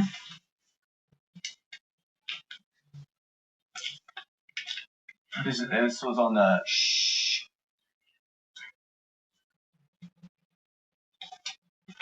I have more right here. Yeah, I also have more right here. Continuation of all that. What's that all about, sir?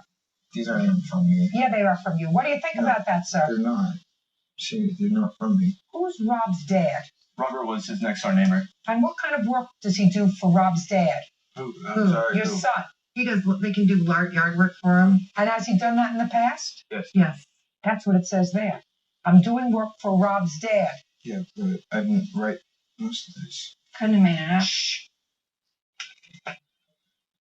Got it? Look at me, Mr. and Mrs. Naylor. Now you got it? Yeah, I understand. I just don't understand about the check. This is what the whole weird thing is. Listen, I don't understand about the checks either. I don't. And I'm not certain whether Tomas is talking about $100 or $200, because nowhere in there does it say how much you think he owes you, because according to him, he acknowledges he owes you $100, right? Yes. But not $200.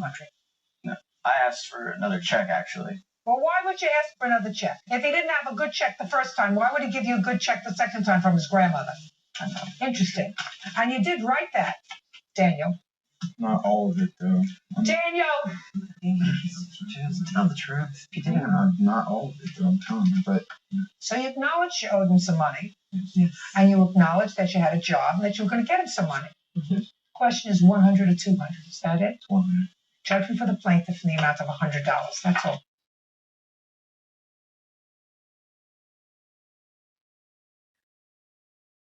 "23-year-old Nicole Murray is suing her ex-boyfriend, Sean Simmons, for an unpaid loan, daycare costs, and harassment. Miss Murray, the defendant is your former boyfriend, and quite foolishly on your part, you made 2 children with him. That is probably after you already knew that he had, according to you, a serious gambling problem. It is your claim that he forced you to take out a loan. Yes. That the loan was to be used to pay some bills. That you claim that he gambled money away. He says he did not. He said it was either lost or stolen. You also claim that he owes you money because he said he would pay for the children's daycare, or at least half of it, and he didn't, and that he has been threatening you. Yes. So you want to be compensated for that, too? Yes. What was the loan for, Mr. Simmons? I was a title loan on her vehicle, 2002 Ford Explorer, for our rent. And when the loan was taken out, the check was cashed. Correct. And who took the money? I did. And what did you do with it? Well, we left from where we got the loan, went back home, and then the next day I went and got a haircut at the local Walmart. I had like $974 on me. Paid for my haircut, went to Arby's, ordered some food, went to pay for my food, realized I didn't have my wallet. So you either lost your wallet or it was stolen. Correct. Where's the police report? There is no police report, Your Honor. I don't believe you. That's your choice, Your Honor. I mean, That's my the truth. choice. That's my right. Because anybody who has a wallet stolen or lost, and that's their rent money, Well, if you'd they like to finish- they file a police report. Your Honor, like I said, let me finish. Show me a report I then from... went back to Walmart. Okay? Yes? I then went back to Walmart, had my wallet. There was no money in my wallet. Show me the report. What report would there be? From Walmart. Your Honor, that night. Shut.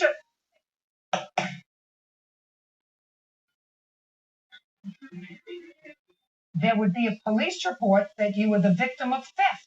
Even if that were not the case, let's say you left your wallet on the counter when you got your hair cut. You're responsible for the lost money. No, I'm not, Your Honor. I don't care whether you say you were or whether you say you weren't. That's why you're here, sir. That's why I went to law school. And what do you do for a living? I'm currently unemployed. That's why I went to law school and you are unemployed. All right. How much was the loan? $1,000? It was $1,010.50. Okay. Now, give me in 30 seconds or less how he's been harassing you and threatening you to the extent that I'm going to compensate you for that. Ever since we moved up to my mom's house and then we moved out into a place of our own, and ever since then it was threats daily. Then you leave. Calling. Then you leave. I didn't want to rip our family apart. Well, that's too bad. Then you don't come in and complain about it now. You left, ultimately, correct? Yes, I did, and I got an OFP. A protective order? Yes. Perfect. Good. That's what you should have done before. Now, tell me about this money owed for daycare. I pay daycare for our two youngest children. I pay my mom $50 per kid per week, so that totals $400 a month. Yes. And I've always paid the daycare. He has never helped take care of any of his kids. He's got 5 kids, and he doesn't support any of them. He had 3 before he had 2 with you? Yes. You should have had a clue. Yes, I should have. You should have had a clue before you had 1. You should have had a bigger clue before you had 2. And unless you could prove a contract with Mr. Simmons to pay half the daycare, you will address that issue when you take him to court for support. I never knew anything even about the daycare, Your Just Honor. listen to me. Does it sound like I'm against you right now on the daycare, sir? So why don't you just keep your mouth? I don't want you to make a point. I want you to be quiet unless I ask you a question. Okay. Perfect. Do you understand? Yes, and child support is pending. Good. When you have a child support order against him, then he will have the parameters of his responsibility with regard to these 2 children. And if he fails to pay the child support order, and if that judge has any gumption, she'll put him in jail for non-payment of child support. But unless you have a contract with him, oral or written, with regard to payment to your mother for watching your children, he's not responsible for it. Do you understand? Yeah, but he's always told me he'd help me out. Well, help you out is not a contract. Help you out is not a contract. Right now, he owes you $1,010. That's for the money that he either lost or stole or gambled away. Anything else? Perfect. Thank you, Judgment for the plaintiff. Parties are excused. You may step out. 22-year-old Leonardo Saucedo is suing his former roommate, 23-year-old Jessica Trejo, for breaking their apartment lease. Mr. Saucedo, this young lady was a friend of yours and you decided to rent an apartment together. That's correct. You signed a 1-year lease. It was a 2-bedroom apartment from what I gather. You moved in. Shortly after you moved in, she moved out. Yes. And you were able to terminate the lease early, but it cost you several $1,000s. And you believe that because she moved out without any good cause, that she should be responsible for the early termination fees on the lease. That's correct. I've tried and tried to find the defense that is in Ms. Trejo's answer. And the best I can figure out is you were playing your radio too loud. No, that's not true. I don't know what her defense is. When did you move into this apartment, Mr. Saucedo? We moved in September 2006. And how long had you known the defendant before you decided to be roommates? About a year. I had met her on MySpace. You didn't have a romantic relationship? We did prior to moving in. We were talking, kind of dating, but we ended that before we moved in because we didn't want to have conflict with each other. And did that work out okay? There was one occasion something happened, but that's it. Everything else was... Everything else She perfect. stayed in her room and you stayed in yours. Exactly, yes. No problems. We both respect each other's space. When did you move out? February 2007. Why? Because I felt like I was not in a good environment, because he would have his music all loud. I would work 13 hours a day, 6 days out of the week, and my job is very serious. What kind of job do you have? I'm a laboratory technician. Yeah. And pretty much I have to get my sleep in order for me to do my bone marrow slides and whatever I do. And he would bring girls over to the house, always playing the music loud. And I could never get my sleep. I would come home 11 o'clock at night from work, and I would shut my door, try to go to sleep. I couldn't. There was always things slamming doors, slamming cabinets, and there was no way of me getting my sleep. I would be going to sleep until 3 o'clock in the morning, 2 o'clock in the morning. So that's your defense. Your defense was that he played the music too loud. Not only that, Your Honor. Well, then get to something more meaningful, madam. Okay. Another thing was we did have a sexual relation while we were living together. We did. And? And another thing was he owed a lot of money to me before we moved in. And like the money that he owed me and like the music and all that he was always playing. And not only that, but the foul language and the sex he was having with other girls. And I would always bring my friends over, which it was a 14-year-old daughter from my best friends. Yeah. And they would come over and come and visit me. And when they would come and visit me, it was at the wrong time to the point that he would be having sex and the 14-year-old girl would be listening to that. It's not true. I'm still waiting for a legal reason for you moving out and breaking your lease. Because it was not an environment for me to be in. Should have thought of that before you signed the lease. He was not like that the way we were. He was always like, you mean he's a psychopath? He's got bipolar disorder? He's 2 different personalities? You know, for a year, this is who he is. Yes, but before that, when we moved in together, he was not the way he was before. It was a whole totally different person. So what you do is, since you work 12 hours a day, you say, listen, I'm going to stay in this apartment. You leave. I'll take over the lease, but I'm not happy with living with you here. You just don't leave. I did tell him that. I gave him a 30-day notice. You can't give him 30-day notice. You have a 1-year lease. How could you give him 30-day notice? Tell him I'm leaving. Goodbye. I'm giving you 30 days. I did give him a 30-day notice. Plus, not only that, but I just felt like I couldn't be in the apartment anymore. It was affecting with my job. So I just told you what you should have done. You should have said to him, I think you have to move out because we're not getting along. I told him that we needed to move out. Not we. And not we. He. Okay, well, I did not want it to be there no longer either. Why? No, I was going to pay whatever was the rest on the lease. Yes. Okay? Now, he decided not to leave from there because he didn't want to live with his grandparents anymore. You're double talking, Mr. Trejo. You're double talking. He did not want to live with his grandparents. I'm not talking about him. I'm talking about you. Why didn't you say, stand your music? I can't stand your social life. Please, you move out and I'll stay in the apartment. Or you stay in the apartment, I'll move out. If you can't get another roommate, I'll pay the rent or the early termination fees. We did have a communication in that. And sometimes I wouldn't be able to have a communication with him because of my overtime and the hours I was working. So I would leave a note to him, letting him know the problems that it would affect me in my environment, that me being there. So.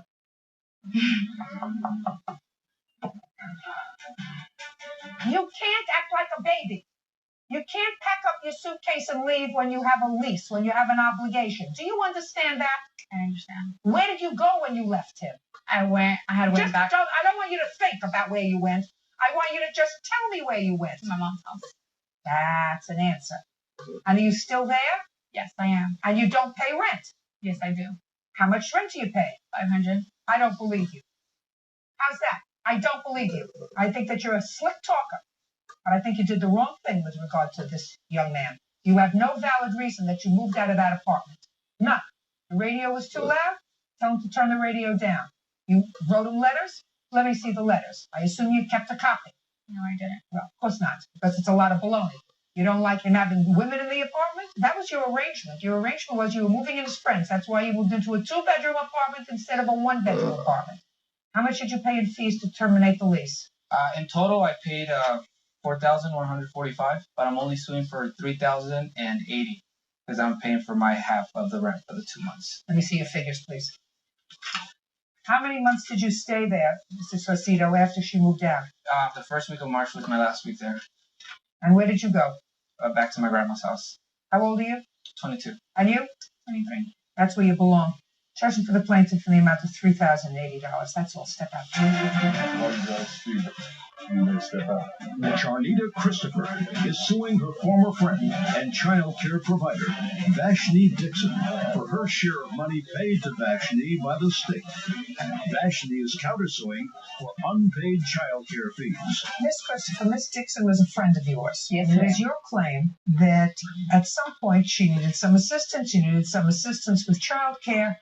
And the state was paying for your child care costs. Yes, you engaged Miss Dixon to watch your children with the following arrangement, that she would share those child care responsibilities with your aunt, and then they would split the check. It is your claim that when Miss Dixon got the check, she kept the whole check for herself, and you want half the check so that you can give it to your aunt.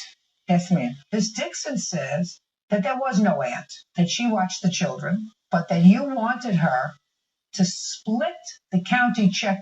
You would keep half and she would keep half. And she felt that that was very unfair since she had the responsibility of watching the children.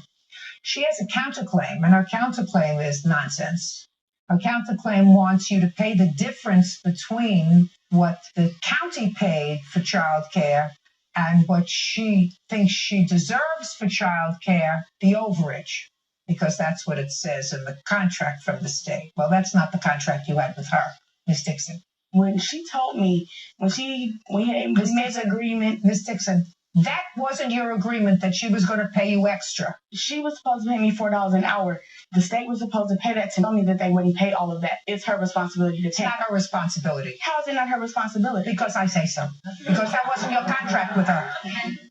Now, how many children do you have? 3. How long have you been receiving child care money from the state for the 3 children? Approximately a year. Starting when? It started again March 27th of 06. And where were you working in March? I wasn't working. It was for me to be able to look for employment at that time. Well, did you find employment? I found employment July 3rd. I was hired at Glamour Shots. So you're telling me from March 27th until July 3rd, the state was paying you to look for a job?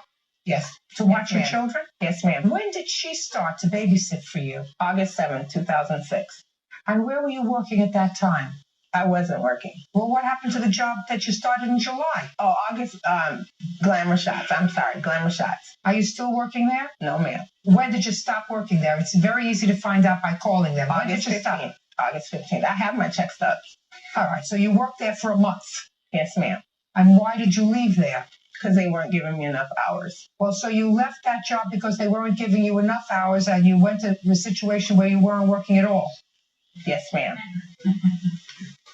There was a lot of other issues with that job. So the county wasn't really getting a great bang for their buck by paying for your 3 children for daycare while you're looking for a job, and you had a job for a total of 1 month when you quit because they weren't giving you enough hours. Something doesn't sound right there, Miss Christopher. So she started working August 7th. And now, a week later, you're not working. So what are you doing when she's watching your children? Out looking for work. What does that mean? I have to go to the workforce center, and they work with me to help me look for work. Well, how many days a week do you go to the center? It could be 4, sometimes 5. Could it be 3? It depends on what my job counts. When did you go to work? Where did I go to work? When? First, I have it. I'm looking for work right now. My children are not in childcare right now at all. So she started to work on August 7th. And when did you stop working? I left her house on September 4th, I believe. So you were there for 4 weeks. Yeah. How many hours a day did you watch the children, or did you live in her house? She'd leave around maybe 10 o'clock in the morning, and she wouldn't get back till like 8 o'clock at night. What about this aunt? Do you know anything about an aunt? I never heard anything about her aunt watching her kids before this. Where's the aunt? She's at home. She's not here? No. Well, how do you expect to prove to me that somebody else babysat for your children? I have the proof. Show me. What kind of proof are you showing me? Oh, it's the hours that my aunt kept the children. She typed this up. She has I don't accept that, Miss Christopher. That's hearsay. Okay. Well, that's what I have. Well, your case is dismissed. My dear, she got a check for watching your children. You have no proof that somebody else watched your children. Ridiculous. Case is dismissed, that's all. Jody Barone is suing her ex-boyfriend, Thomas Matson, for a loan to reinstate his driver's license. Jody says Thomas has 9 DUIs. He used to be your boyfriend. It's your claim that he owes you some money. You paid off some fees for him, took out a loan to do it. He says it was very nice of you, but he told you that he couldn't pay you back, and it was a gift. Right? Right.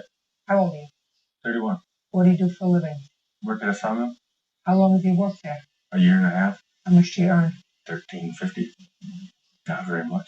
Try to keep your voice up. I'm old. Not very much. $13.50 an hour. Yes. And what do you do for a living, Miss Norm? I'm a registered nurse. Who do you live with? Me and my children. How many children do you have? I have 3. Aside from you, who supports your children? I do. You do? Yes. From your work? Yes. Do you have any children, Mr. Matson? Yes. How many? One. Who supports that child? Me and her. So you have a child together? Yes.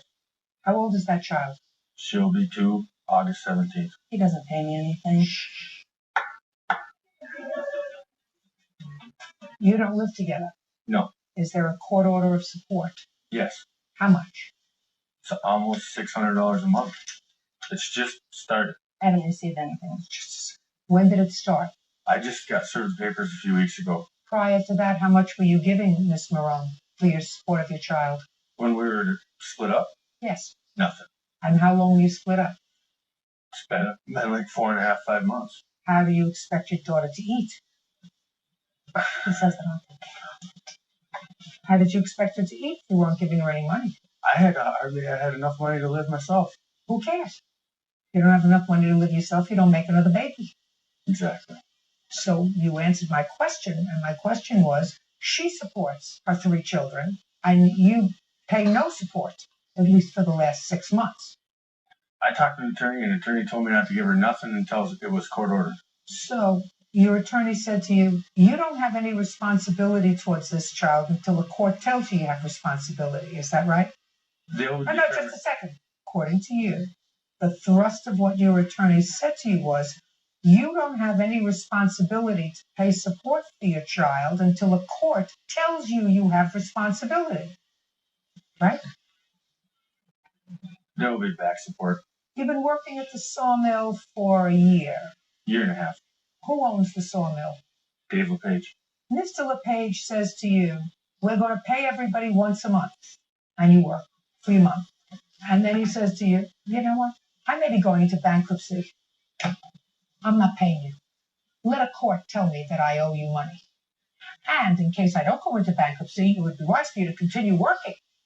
And maybe next month I'll pay you. Next month comes around and he says, you know what? I'm still not going to pay you. How are you supposed to take care of yourself? I don't know. Your daughter is 2. She shouldn't have to think about how she's going to take care of herself, sir. That's the job of her parents. Both parents. Now, what bills did she pay that you couldn't pay? Take a deep breath. Look at me. What bills did she pay that you couldn't pay? She paid my fines and my reinstatement. What fines? DWI fines. So you have an alcohol problem. Yes. And how many tickets have you gotten for DUI? And how much did she have to take out in order to pay off those fines to keep you behind out of jail? I think it was around $4,000. So this is what I have, Mr. Matson. I have somebody who doesn't pay child support. I have somebody who has 3 children who works and supports children. And I have somebody who's an alcoholic who can't cover his own fines, but who thrusts that responsibility onto the providing parent. What do you think I should do with that? I didn't ask her to pay him. You mean the figure just came from the DUI fairy? The information on how to get this accomplished came from some crystal ball, from some seance that she had? She wanted me to have my driver's license so I wouldn't get in any further trouble. You know what the problem is? I'm going to tell you what the problem is. She appears to be a rather intelligent woman. You know, she has a credible profession, right? Yes. And she picked this loser. Not only did she pick this loser and had a child with him, thereby continuing this gene pool that's getting us all into trouble in this country. You understand from gene pools, don't you? You're a nurse. Figure it out. Was he a drunk when you met him? Not when I met him. He drank, but but for the fact that they're his fines, they're his DUIs, it's part of his punishment. He almost deserved it. You know that. Yeah. The only problem is you have 2 other children, and you brought this loser into your household and into your family with 2 other children. That's a mistake. Don't do it again. How much does he owe you? $3104. 76. Judgment for the plaintiff. That's all. Thank you. Scott Sanders says, ex-girlfriend Courtney brought you owes for the return of an iPod and for an unpaid loan. Courtney admits that Scott gave her the money, but claims it was never a loan. Mr. Sanders, who is this young lady? This is my daughter, Caitlin. Okay, this is your complaint. I assume it's really about a loan that you made to her. It's about both, man, the iPod and the money. You were dating? Not at the time, we were not dating. But you were friends? Yes. You had dating, then you remained friends. So you claim a loan of an iPod and then a loan of some cash because she said that she was financially strapped. Yes. And she has 2 children. You felt sorry for her, so you loaned her some money. She has not paid you back that money, nor, according to you, returned the iPod. When did you have a relationship with her, and when was that over? The relationship started online in a chat room back in January of 06.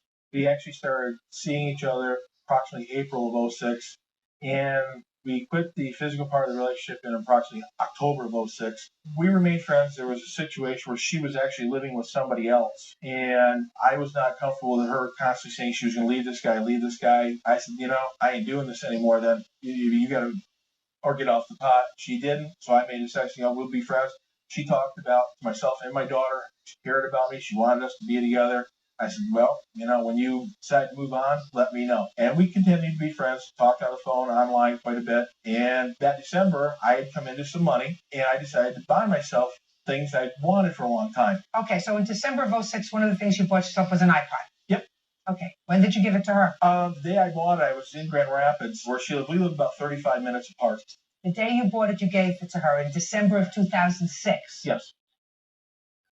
I am not computer savvy. I said, I got this thing I wanted, but I'm not sure how to get music on it. I've got a friend. He can download this. She knows a lot more about this stuff than I do. What took you a year and a half to get the iPod back? Well, she claimed it was stolen in January of 07 out of her car. Just a second. What took you a year and a half to sue her? I actually decided to sue her in January of this past year, a year later. Why? Because she continually did not pay me back. A second. Yes. You're his daughter? Yeah. How old are you? 11. Do you have an iPod? No. Does your dad have an iPod? I don't know. Does your dad have an iPod? Yes. I have an iPod. Shh. Sorry, Your Honor. She said. I don't have an iPod. Then you don't need one. If in December of 06 you bought an iPod and a month later she told you that the iPod was stolen, and this is something that you always wanted, Mr. Sander, listen to me very carefully, sir. If something doesn't make sense, it's usually not true. You sure you want your daughter here?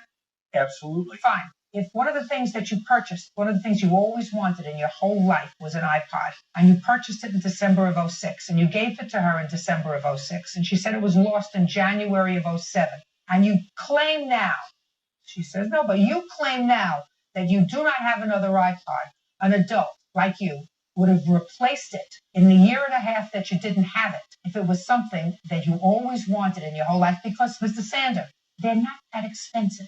I just bought 3 of them as gifts. They're very cheap. You would have in the last year and a half replaced it. Let's get on with the loan, sir, which is where I wanted to go at the beginning. Well, ma'am, that's Let's get on with the loan. She promised to pay me back for that. Let's get on with the loan. I have the information where she promised, ma'am. Let's get on with the loan. Very well. When was the loan? There were 5 loans. Starting when? In January of 07. How much? The total was, I don't have the total actually written down in front of me. It was around $700. You're coming to court. You're supposed to be prepared, Mr. Sander. Well, I have all the dates on them. On my loans were made. I see his bank statement. I had to withdraw cash. She does not have a checking account. She asked me to give her cash. If Your Honor will notice, all Just the loans. a second. What are all these checks? Those are just part of the statement on that particular month. I only paid my bills by check. Everything else I use a debit or a credit card on. I have no reason to withdraw cash. Everybody has a reason to withdraw cash, sir. How much money did he give you? I would say a couple hundred, like maybe 3 or so. It wasn't 700. I know that. Well, you have outlined dating back to January of 07, $950 without the fees. Oh, you also notice, Your Honor, that I live in Muskegon, and those were all on Alpine in Grand Rapids near her hometown. I was there seeing her, loaning her the money, except for the one on Sherman Avenue, which is in Muskegon. I was on my way there. I stopped by my bank. You say you have proof that she acknowledges the loan of this money. My daughter overheard conversations on my side of it where I said, let's get together again. We need to talk about you paying me back. The agreement was once she got a job. She didn't get a job until October of 07. And I said, take a month to get on your feet. I understand. That's fine. But you've got to start paying me back this money. Go ahead. My daughter and her were close at one time. And finally in January of 08, we went to where she worked, had a conversation where, again, she promised to come over to my daughter and myself. No call, no show. And that's why I said, I'm done waiting for this. This is the next course I got to take. Go ahead. There, I don't know. He did give me money, but I didn't say I'd pay him back. And he had stalked me before, and it kind of creeped me out. So that's why I think. Do you take care of children? I have 2 kids. Yes. You take care of them? Yes, I have them every day. How old are they? My oldest will be 4, my youngest is 2. And where is their father?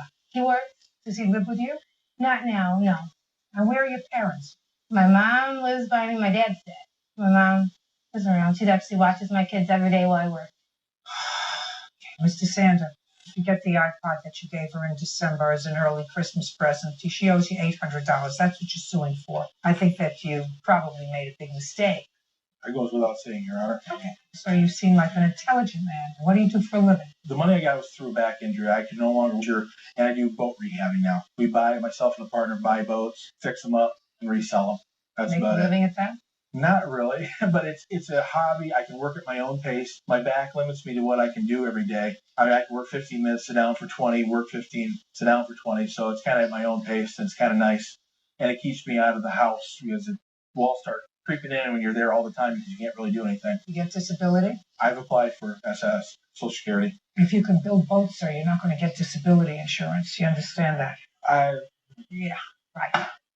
Boat builders usually don't get disability insurance. Judgment for the plaintiff in the amount of $800. That's all. Thank you. 20-year-old casino dealer Melissa O'Bannon is suing her ex-boyfriend, 21-year-old Josh Carney, for rent and for stealing from her bank account. Miss O'Banion, according to what I read in your complaint, you and the defendant were involved in a relationship for about 5 years. Is that right? Yes. How old are you?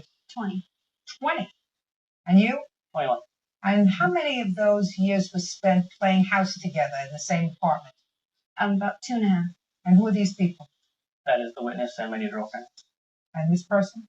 That is my mom. According to your complaint, Miss O'Banion, the defendant made some unauthorized withdrawals from your ATM, and he agreed to pay you back. Mr. Carney says that he never made any unauthorized withdrawals from your bank account. You never made any loans to him. You also say he owes you for some rent and for some property.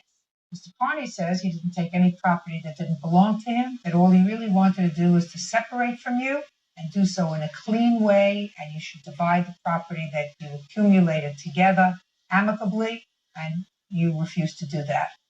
Right? Correct. For the 2.5 years you were living together, Miss O'Banion, what kind of work were you doing? I was working for my mom, cleaning offices. And how much were you earning? About $1,500 a month. And what about you, Mr. Carney? I did a lot of fast food management. How much did you earn? Probably about $13.50 a month. So you earned pretty much the same amount. Correct. How did you handle your finances? We didn't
This is Uncle Dave.